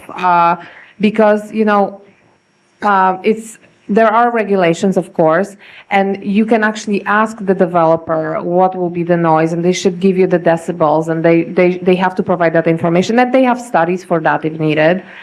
And my opinion, because I've been to many of these sites, noise is not, I haven't been to a data center, so I don't know about that. I just don't know. And I know that each data center has a different generation, different type of, because sometimes they have on-site generation, and I don't know, I cannot tell you. But I know I've been to many of these battery energy storage sites when they were on, when they were off, and there are different type components, and these are usually humming noise, like you have what is it called? The little boxes that we see some. There you go. Thank you. Thank you. Thank you. So sometimes we walk by and we hear it like zzz. Most of the time that was it, and you really cannot hear it from the outside of the fence of the facility. Other thing is that the light pollution. Yes, there is some light at the site, but it's not like a baseball field or nothing that it's, maybe you know more about the light because you've been maybe to some night. I've sat in on enough town hall and zoning board meetings Yes. where that becomes an issue, where it's brought up by, you know, the zoning board, and they do studies and make adjustments to the lighting, because there is some lighting, because they also have For security, right? security, they have security cameras, that's part of the state law too, they need closed circuit television. And as far as noise, I've been to these sites and I never noticed any noise, I'm part deaf, so doesn't mean I wasn't, but I never noticed any noise, so. Okay. The light, is it the lighting like at night very like, is it, you think, is it excessive? Like, because I haven't been to any site at night. Okay, okay. Well, from what I know, it's not excessive, and that's something that can be discussed, and it can be also, you know, in the permitting, something that can be. I was just going to add, I mean, the noise, light, any of these things, these are all things that towns are absolutely within their rights to regulate. And like when you're giving a permit, the zoning board can say, okay, we want not more than this many decibels, this many feet from it. And, you know, if you tell us you're going to be more than that, we're not going to, you know, so they'll put a berm or use different equipment or whatever. Yeah, and same with lighting. Like the municipality is in the driver's seat as far as, you know, they can set the requirements and, you know, so if you want a permit here, this is what you got to do. And then as far as whenever you have a habitat or there's a seeker process that you can go through, and these are all, most of the developers, they avoid such areas, to be honest with you. I worked for a developer, and whenever there was a wetland or something, they were like, "Oh my God, no!" But I have, you know, I've seen developments on the wetlands, actually, not wetlands, but flood zones, and then they are lifted on special pillars. And there's a site one like that in Brooklyn. There are other sites. Yes. Thank you all for coming out. So I find it, as a firefighter, I find it concerning that the statement was made, there are no or nil considerations or concerns in EPA as regard to air. So we heard similar statements, and I'm mid-40, so I was not at 9/11, but during 9/11, it was immediate that the air is safe, we're good to breathe, here's an N95, and now 20 years later, there are a plethora of emergency responders, civilians that are all impacted by this. So I find it very concerning that there is a statement of there is no concern for the air quality. When we fight these fires, whether it be lithium-ion car fires or these facilities, we let them burn, but we're in full SCBA and turnout gear to protect us. So to not have that concern addressed is a concern on my part. Could someone delve into that, please? I totally get what you're saying. I was at 9/11, so, that'll be a career. So, yeah, so 9/11, that was information being suppressed for whatever reasons. All the testing that we do at ESRG, it's done with a lot of, air monitoring equipment. I don't do the testing for ESRG, but we did, recently, I don't know if you saw the NFPA results of, we were making recommendations how to put out electric vehicle fires. That testing was done. I'm also the Rockland County Hazmat Chief. They don't pay me for that. But we did that testing. Rivian gave us 4 of their biggest trucks that have huge batteries, and we spent the whole week forcing them into thermal runaway and testing different methods of extinguishment. You can actually look at it. Studies were unbelievable. But we were all standing around these burning cars, like, from here to where that camera is. Only the guys who were right in there were wearing SCBA and masks. It's the same. Actually, it's worse because they use, most of the EVs are nickel, manganese, cobalt batteries chemistry. All of these now are lithium iron phosphate, which is actually less toxic.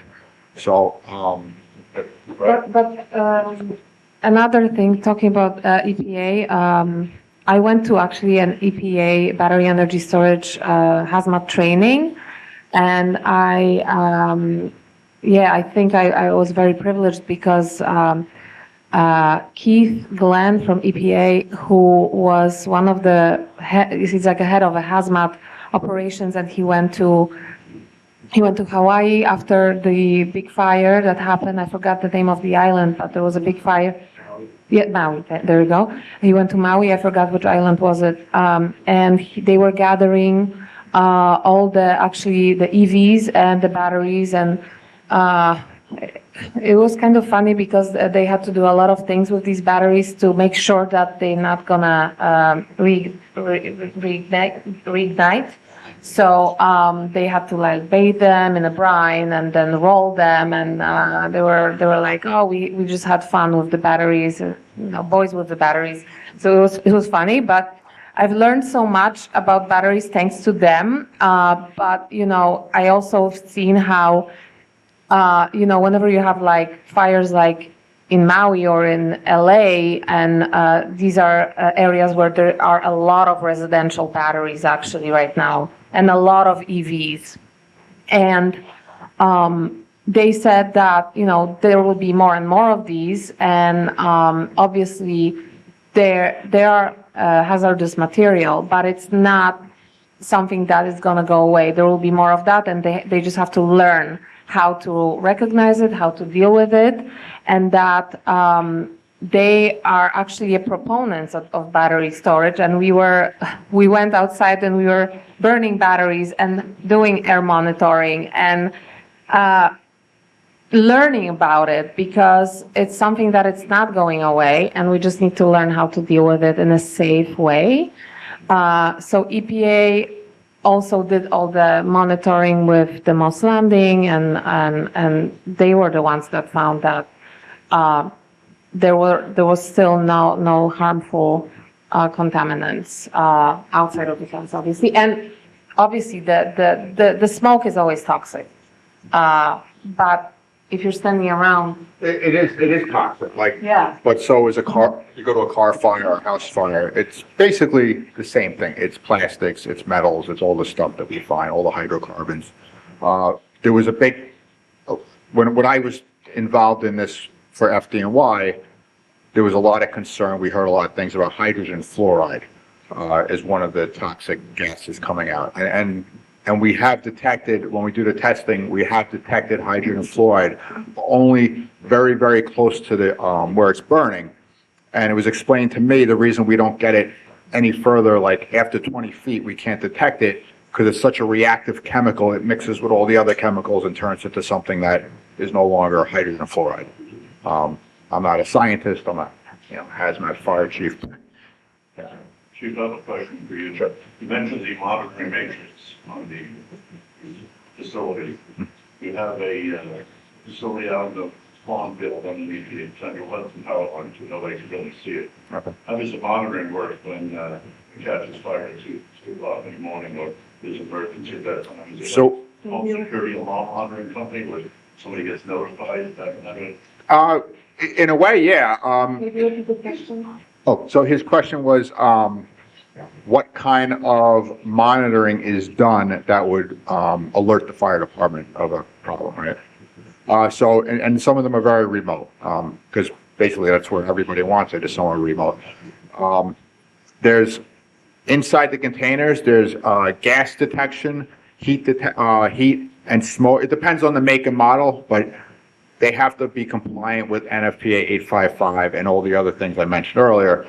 Heat, gas, and smoke detection. A lot of them have IR cameras pointed at the site that detects any heat from, if one of the containers started getting hot.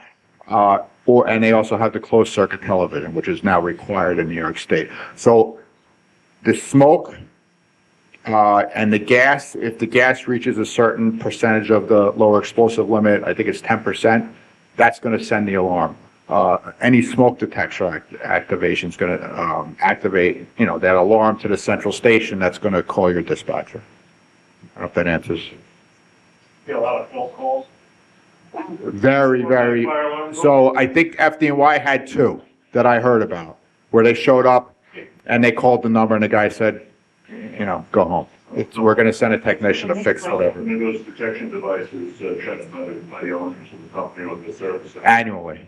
They have to do an annual fire test, yeah. You talk a lot about monitoring, but it comes across sometimes when you guys talk about monitoring tonight, it comes across like that's like a fire prevention device. It's not a fire prevention device at all. She's going to say that there's a problem in the system. And then the other statement you make is like, there's no really hazard when this burns. It's made to burn safely. So you sound like it's made to burn safe, but the fire department can't do anything to make a phone call and be up to 4 hours for somebody to come help us with the situation. But then when they get there, we're going to sit back at the firehouse and let it burn because there's no hazard to it. So why do we need monitoring at all? If they can burn down, nobody can care because it's safe to burn. 1 minute you're saying it's safe to burn, another minute you're saying we need to handle it safely. You're just like, I'm not. Well, so, you know what I'm saying? yeah, I think I got to summarize your question, which is going to be hard. How do all these systems prevent a fire from happening? They're not. Well, so I'll explain it.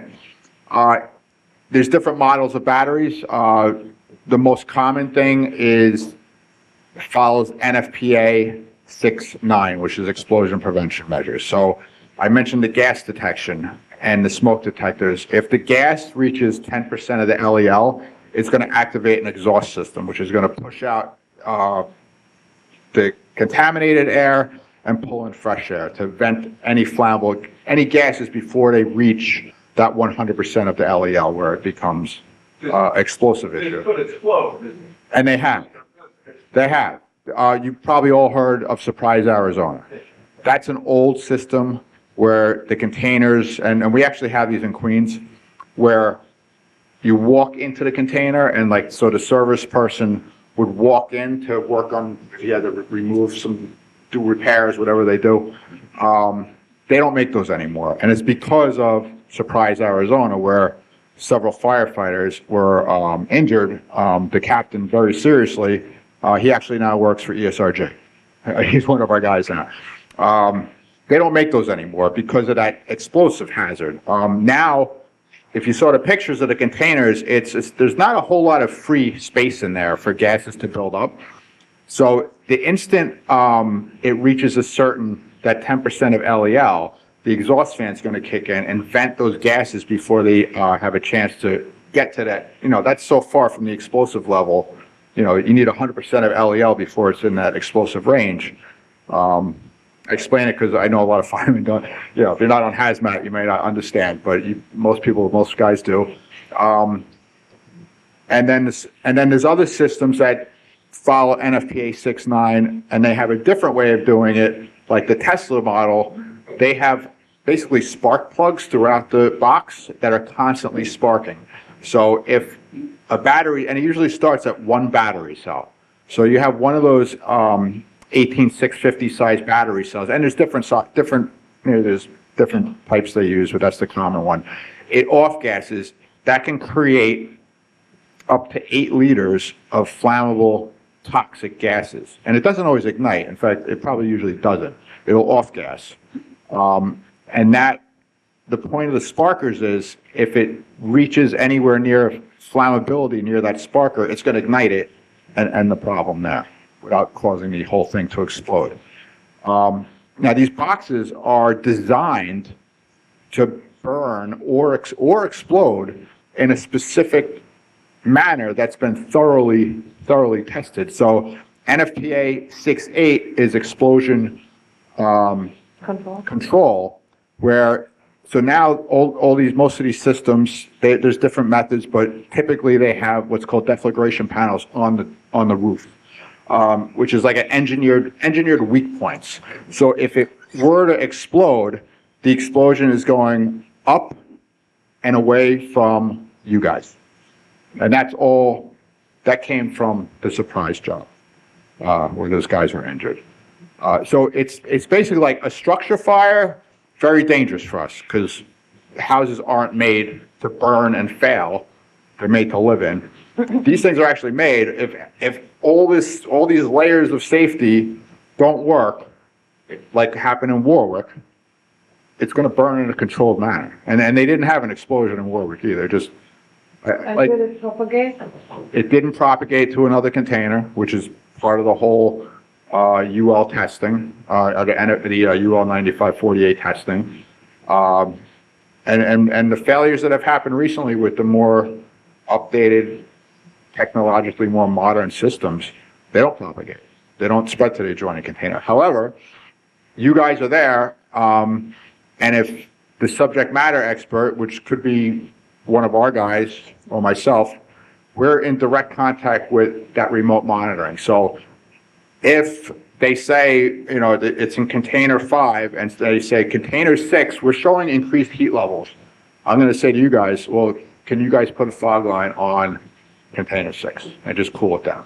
Because we're like, and that would probably be if, you know, I guess hurricane winds or, you know, something that was pushing fire towards another. That's why we do want the fire department there. And that's why the chief in Warwick, his firehouse is right down the block. So he goes, well, if I need him, I'll have him come out. I'm not going to have him stand in the rain, you know. I hope that answered you. Did that kind of answer your, okay. Yes, sir. Question to the professor. I got so many questions, I'm gonna get to a couple of them. You mentioned, these battery facilities are detrimental to the local utilities, revenue streams that build out their infrastructure. Everybody in this room is happy with your Central Hudson bill, right? It's going down.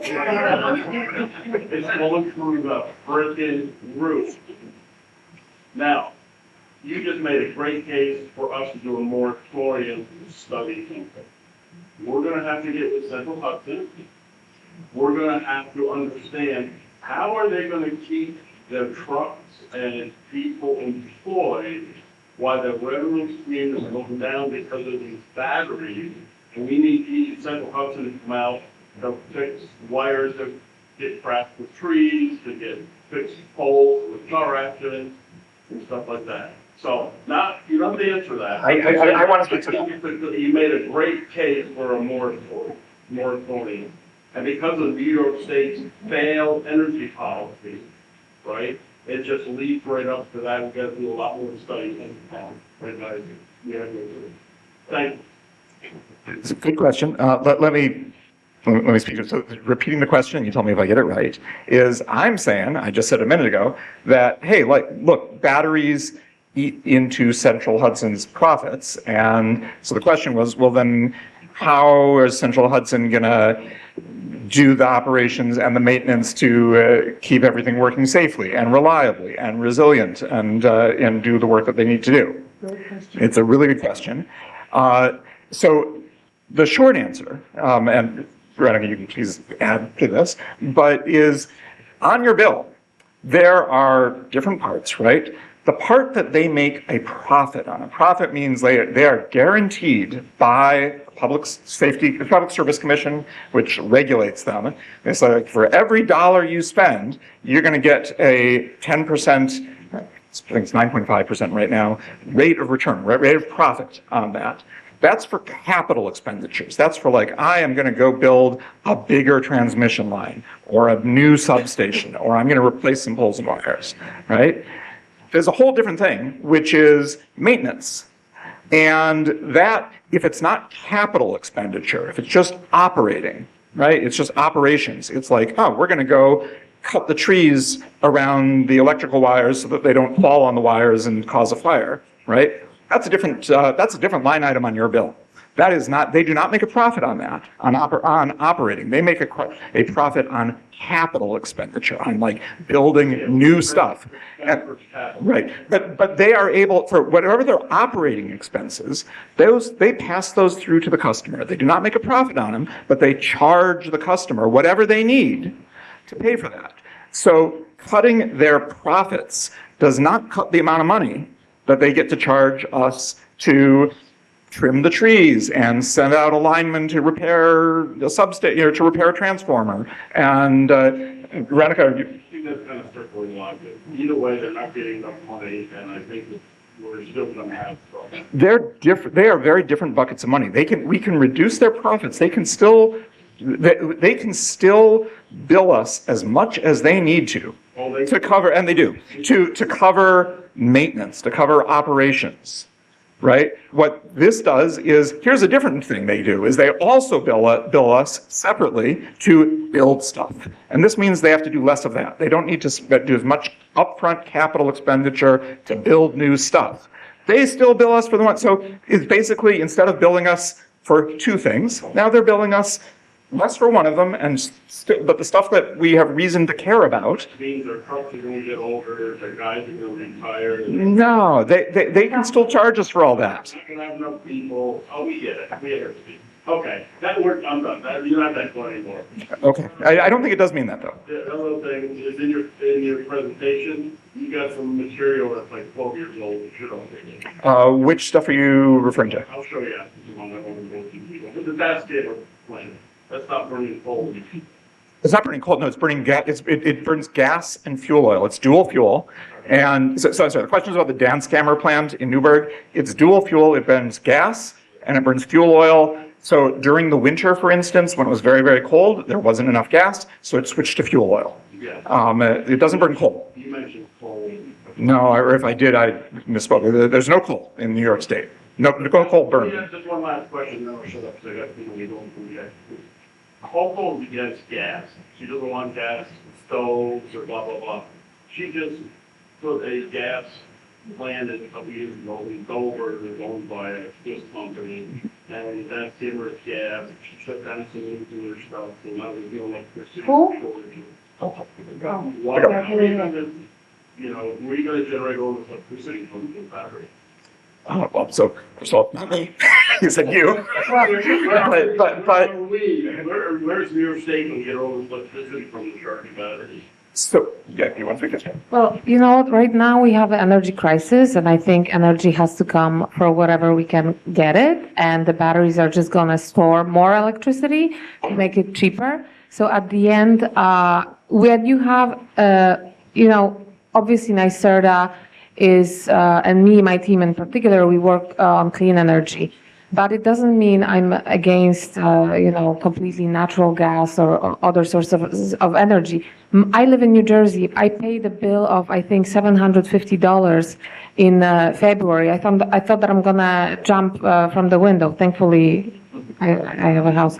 So, but listen, and I was like, you know what? Give me energy from anywhere. I don't care. I just don't want to pay this much. But batteries, they charge up not only clean energy, they charge up, they can charge up the energy from the dirty plant if you want. So they just add the electrons. I'll go back to Jeff's statement, we talked in surveys. the batteries aren't clean energy. They gotta get it from somewhere. You're right. Now, You're right. let's only stick a windmill on the. No, you're 100% right. You're gonna get most of that from nuclear and gas. Totally. Yeah, no, but batteries burn, I mean, not burn, batteries provide and are charge themselves with whatever energy is available. However, what is the case is that batteries, like their business model is buy cheap electricity and then sell it when electricity is more expensive. And so cheap electricity might be, for instance, a combined cycle gas plant. That's a gas plant, you mentioned the one in Cricket Valley over in Dover. That's a combined cycle gas plant. Those are really efficient. Those operate at like 66% efficiency, I think, or 60%. So think about like 6 p.m. when everyone comes home on a hot night, right? And it's peak time. Well, that Cricket Valley plant is operating full. It's been operating full out all day. So you can't turn up anymore. So then you turn on Danskammer, which is it's called a peaker plant. That's a really old, inefficient plant that is much less, it burns a lot more fuel to get the same amount of power. So you get a lot more pollution, but it's also just more expensive because it's a less efficient plant. If you have a battery, even if you're not charging for anything green, you charge from Cricket Valley more efficient gas plant when it's got power available, when the demand isn't so high for power, so there's spare capacity. And then instead of turning on that less efficient gas plant in Danskammer, you put that energy from Cricket Valley back into the grid. So even if it's gas, you're getting cheaper power, and sort of by definition, whatever's cheaper is also going to be cleaner because... I get the model. Okay. And the only other last question is, you're getting paid by New York State then? Yes. And Chief, you're getting paid by your company? By my company, who I believe NYSERDA is paying them for me to be. And then you're getting paid? I'm not getting paid. I am here. I'm here because I believe in this. I'm your neighbor. I live in Poughkeepsie. I did this in Poughkeepsie. I'm doing this here because, Poughkeepsie ended up getting No, so the company withdrew because this speaks to the issue also. They could not come to an agreement with Central Hudson Central Hudson is not very easy to come to an agreement with for a battery operator. And so they withdrew. They couldn't make it pencil out because of the terms that Central Hudson was placing it. So no, that thing is not getting built. There's a question right there. Yeah, sorry. So this goes a little bit more, you mentioned that the towns can regulate where and what, but not the how, because you've already figured that out with the New York State fireworks, right? But it seems like you've mentioned a couple other things that you can power with. So as far as creating a moratorium, which a lot of people seem to want or don't want, what can the town actually use a moratorium for? Because the research is already done. Maybe it's not that we need a moratorium, but maybe it's that we need to know where our power is, where our negotiating power is, and set those into laws, but the research is already done, we need a new moratorium. Well, you can do a moratorium because a moratorium is a temporary ban on any type of development, but it has to be temporary. And during that time, a town is working on their local law to make right. And then you can use, you can look at, town of Poughkeepsie, what they did. You can, ask your neighboring towns. You can go to the county. You can go to NYSERDA's website, look at the local law there, and then you can use it as a template, make appropriate changes. You can speak to me or somebody from my team. You can create your law with your lawyer and then send it to us, and we can give you comments on that law. Sometimes, laws are very prohibitive, or they're unknowingly prohibitive, because sometimes the intent is that, yes, we want it, but the way we create it, like the other day, I was reading a law that systems up to 1 megawatt hour have to be on a 3-acre parcel. So 6 refrigerators on a 3 acres. I mean, nobody's going to develop that. So Is there a handbook that you guys might have that kind of? We do. Where to put it, so we don't waste time with more time. That, if we just delay it, it's gonna happen anyway. I mean, you can have a 3-month moratorium if you want, and you can extend it, or, you can do it for 1 month, or you don't have to put a moratorium. Many towns, they don't have a law or a moratorium. And if you have developers that are coming your way, you can speak to them. I think if they're willing to speak to you and they are open, you can start the conversation and see what it brings. And then, if you want, you can involve NYSERDA or an outside consultant, and then involve NYSERDA if you want. And at the end, I'm not here to sell you anything. I just have a job and I like it. But, I'm not here to sell you anything. If you don't want a battery energy storage, there are ways to create a prohibitive law, and you're not gonna have it. It's simple as that. Nobody's gonna hold you with a gun to your head and tell you need to have a storage. It's your decision. It's your decision as a town, because this is a home rule state. When you said where and what, the what, can that be different battery types? I know you mentioned. Yes, yes. But the lithiums, we know are the dangerous version of lithium. Yes. The lithium iron boxes, which are Yes. the safe ones that are forward. But there's many other battery types that are wasted, they don't catch fire at all, that are available, right? Right, but like I said, they're not commercially available to the point that it makes feasibility for a company to develop it. It's just too expensive, so they will not use that type of battery. If you, what I recommend, actually, you can look at Fire Department of New York City website. They have a list of batteries that they took like sometimes a year and a half to approve. So that's a pretty good list of systems that are approved by the fire department to be deployed in New York City. And I think these are pretty, Yeah, you can tell people the same thing, like, New York City did all the work. Right, it's already done. Look at what they did. When I trained fire departments, high-rise firefighting, I go, take our procedures, copy and plagiarize it, because we learned the hard way how to do it. I'll mention one thing, which is a lot of the batteries. I'm sorry. Want to come back as sort of a direct response, but my understanding is in, I believe, it's someplace upstate New York, there is an energy storage system that's going to be using full batteries rather than lithium ion. So, Or nickel batteries, low batteries, there's a lot of other chemistries that don't catch fire at all. They may be more expensive, but what's the price that you're gonna put on? until it's there and operational, doesn't exist to me. But these are all commercially available today. Oh, sorry.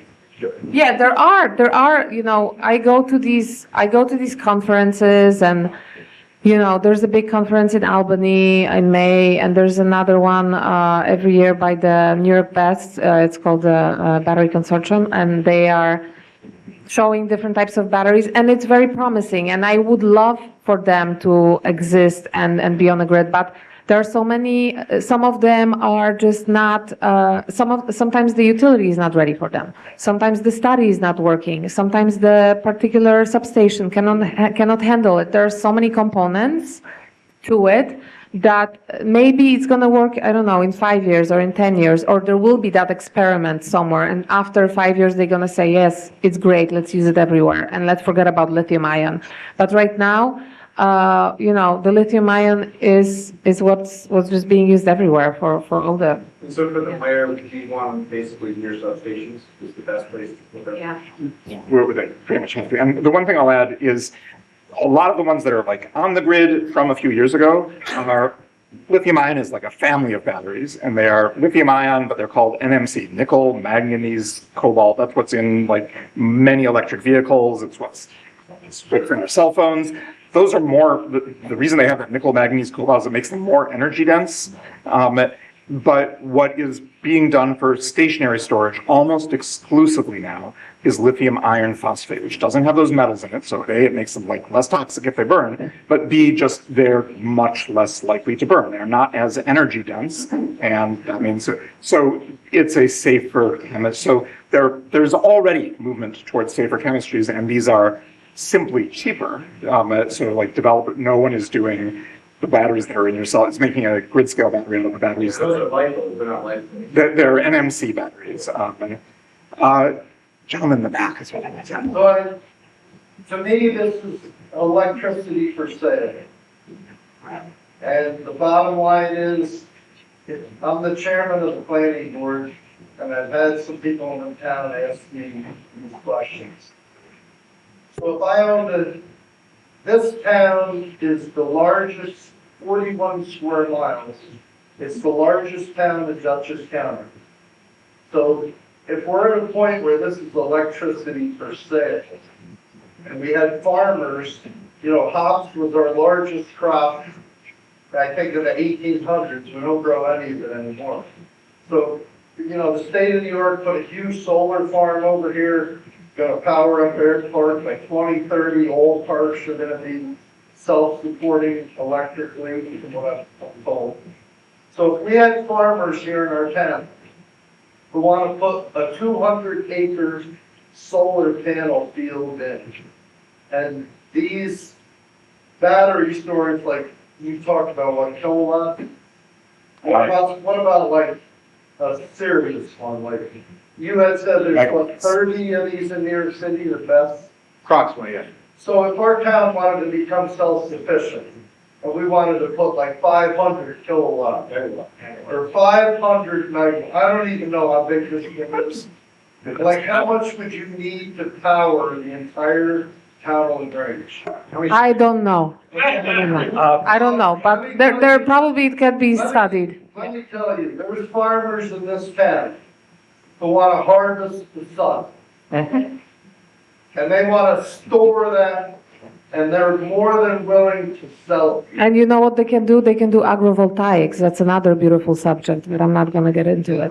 They can do both.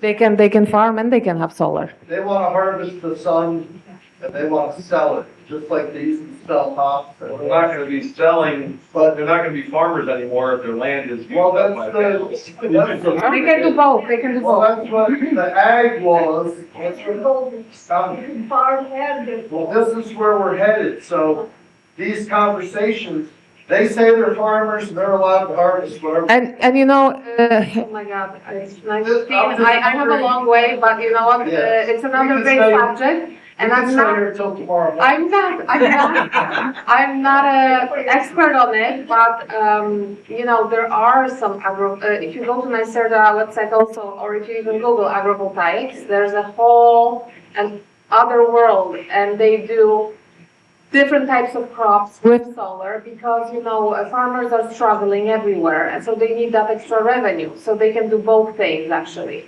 And yeah, and they have cows and they have sheep and they have there's a lot going on. Huh? They're really good at the weather. Yes, yes. So it's a whole another subject. Can I just make a couple of quick comments? One is, I heard a presentation last night by a Dutchess County legislative representative who wants to make Central Hudson a publicly owned entity rather than maybe a for-profit company. And it seems like there are a lot of good arguments in what she said for supporting that group. It won't happen overnight, but publicly owned utilities have access to different kinds of financing and have fewer incentives to try to wring all the profits they can out of us. And my favorite thing of late has been to Google gas fires today, and when I did it, there was a Burlington mall that had to be evacuated. It was here at a gas leak. Turned out to be okay. And then there was a big gasoline tanker yesterday that caught fire, injured a few people, and it looked like there was a massive response. These are normal, yeah, already. We've gotten used to all of that stuff. And, you know, none of these battery fires are ever that big or that dramatic or that dangerous. You know, I mean, someone who's seriously injured in that tanker fire. And at least every week there's a house fire or an apartment fire where the gas blew up and somebody gets seriously injured or killed. And we've gotten used to that.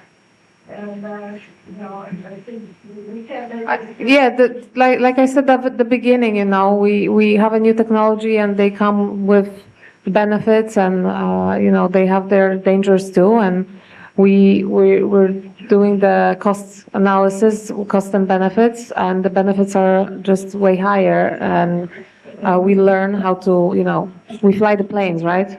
Who would have thought? The carcinogens or gas stoves. Just a quick question. What's to keep these battery companies that want to make a profit from getting this extra energy and then charging 1 cent less or something? I mean, is there any price regulation on this? No, what's to keep them is competition. They're health insurance companies have competition. well, and but they don't really. But in this case, it's not just, if you had just like one company that owned the battery in zone G, then yeah, I can imagine that they could, charge you. But you have dozens of companies with, lots and lots of, and so they are all, if company A says, we'll only sell it to you for this high price, well, company B is going to underbid it, and company C is going to, because otherwise that's, it's like any market. If a market has one or two operators, then yeah, it can get manipulated in that way. If you have a monopoly or something close to it, if you have lots and lots of people, and they're not just fighting against each other; they're in competition with all the generators that are out there.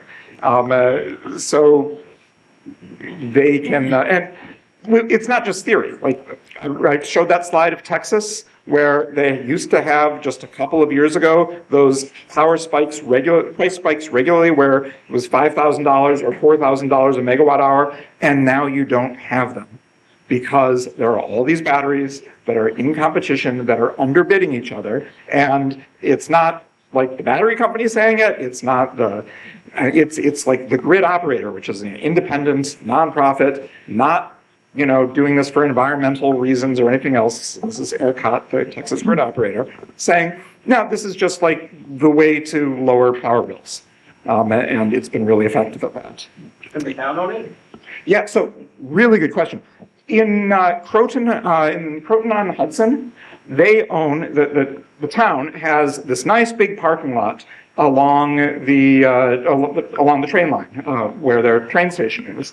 And they put out an RFP, so this is on town land, and they built a 5-acre solar canopy. So this is so you're parking at the parking lot, and the snow doesn't fall on you, and the rain doesn't fall on you, and they have batteries. And the town gets rent from so they have like this beautiful solar canopy. They they, like the town of Ulster, charged just for the privilege of applying for a permit, right?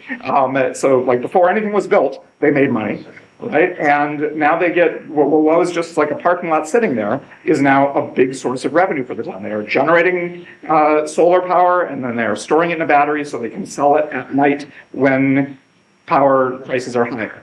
And so, yeah, no, if the town has land that it can use that way, it is an opportunity. Shipping containers worth of land, that's not.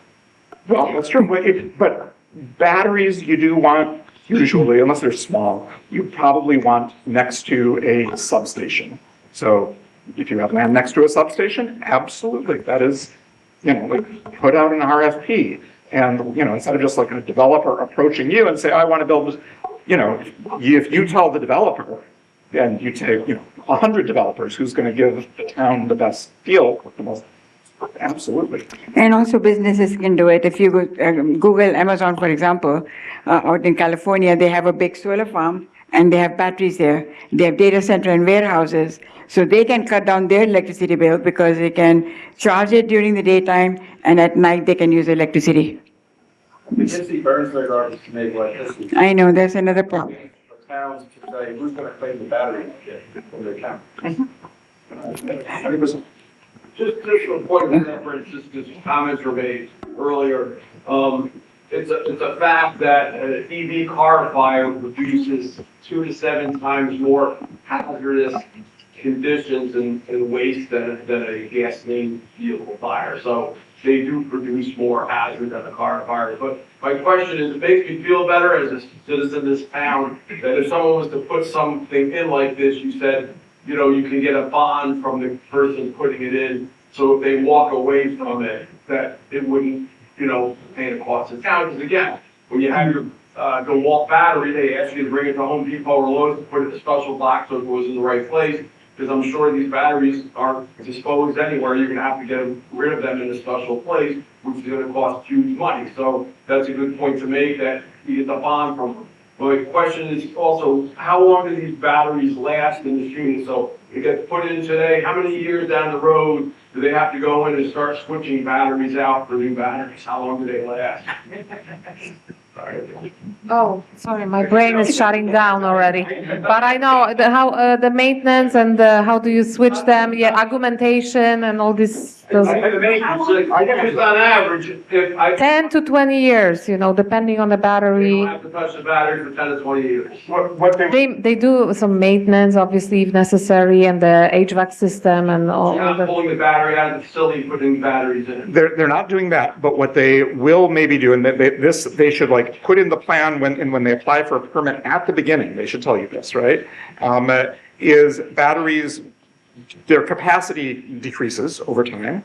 So if they've said, we're going to put in I'm making up a number, a 30 megawatt battery, right? Well, in 10 years, that might be a 27 megawatt battery, say, right? And so then in 10 years, they might add one more container, one more of those things that look like a shipping container to bring it back up to 30 megawatts. So they're not swapping out things, but they are adding. But that has to be, or should be, like the town should make it, in the permit to begin, right? So it's absolutely clear and agreed to, like not, oh, by the way, 10 years from now, we'd like to add something that we didn't tell you about. They need a new permit. Or they would need a new permit. So you're saying, if I put a unit in, and it's charging at 100% in a year or two, making up numbers, in a couple of years, now it's only gonna hold 50%, it's not gonna work as well, I'm not gonna change the battery out and bring a whole new unit in and set it next to that unit? Yeah, but so just someone, you know, Veronica, please. We're talking about over 20 years, these things decline from 100% to maybe 80 or maybe 70% over their life. Zero, you gotta pull the unit out. Yeah, but you don't go down to, you by the time it's down to 70%, then you say, okay, this thing's done. You're not checking your batteries out, you're gonna remove that whole unit out of there. Yes, Okay. but before that, you might say, okay, we have a plan that we will add a unit after 5 years or after 10 years. But 20 years-ish is a sort of normal lifespan. Also, any type of retrofit or anything, there has to be a note of it. It's not like anybody just, How much use it gets, how many times. it cannot just be done without any, But if I don't have more land to add another unit, then I'm stuck and it just, like, when it's done, and I pull it out. Well, most of the time, I think the battery or developer themselves, if they're not making enough money out of it, they'll just put in new technology and take out the old one. I mean, this is like any other business. The one other thing to know is that, you know, if you put your plastic Coke bottle in the recycling, it probably doesn't get recycled, right, in any meaningful way, or it gets downcycled. Batteries are different because metals and minerals they are made of are really valuable. And so they do get recycled at very high rate. There's in Syracuse, I think, a new multi-$100 million battery recycling facility being built right now because it is cheaper to, you know, mine these minerals from used batteries than to mine them from the ground. And so it's not the case, I mean, like, you're 100% right that, like, the town should demand a bond so that they are not left holding the bag. But it is also the case that, like, when this thing meets its end of useful life, there is a place that wants it. It's not like we need to find a way to dispose of it, you know, in the ground or something. It needs to get recycled. Yeah, the Department of Energy says they lose anywhere from 3 to 7% a year. So 40% 70%, 4 years, 5 years. That is after the cost rate. Yeah, that's not, Very deep in the woods right now. we're getting deep in the weeds, but yeah, that, and as Chief Murray said, it depends on how much you use them, like how often you cycle them. There's a lot of variables, but, It's like your iPhone, like when you first buy it, the charge lasts for a day and a half. After 3 years, you have to charge. So it's getting on to be about 9:30, maybe just, Last question. just one question? So Chief. I have not gotten through the new ISD fire code or 855 fully. In the update, is there any addressment to any battery storage system that's pre-existing to update it to the current code so that we don't run into issues like Moss Oak where it was an older facility or Mother Nature that played a part in the Warwick fires? That, I don't know. I would think, like a new system coming online would, well, I know that it would have to be compliant with the 855 updates and all that.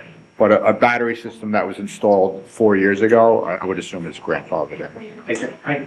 I have heard your colleague, Paul Rogers, answer this exact question, so I'm only quoting his colleague, but, same thing he said, which is, no, if something is built and permitted, then it's built and permitted, right? And so, Current operation. yeah, but Even the state law. new ones. Speaking, because I'm not 100% sure, I think there are some things in the state law that I'll take a picture, they have to do the, emergency response plan. They have to have the SME there within 4 hours. Even if the thing was built 3 years ago before the state law, they have to comply with the new state law. Okay. Thank you. So I see we're breaking up. The chairman of the planning board, what's his name there? Randy. Yeah. Randy. I think what I took away from this, having a resident, is Central Hudson has a big issue with Dixie. We need to figure out why and what happened there. And then we also have to dovetail Central Hudson, their issues, with the town issues, and the fire department have to make sure it's one big part. It seems like Central Hudson's discouraged. That way, become reason. Thank you, guys. As everyone's leaving, I just want to say thank you guys for coming. And I said it before, someone asked me, I'm a volunteer, right? The only thing I want is for like folks to make an evidence-based decision, because there is a lot of sensational news stories out there. And so just like do the real research, please. Thank you.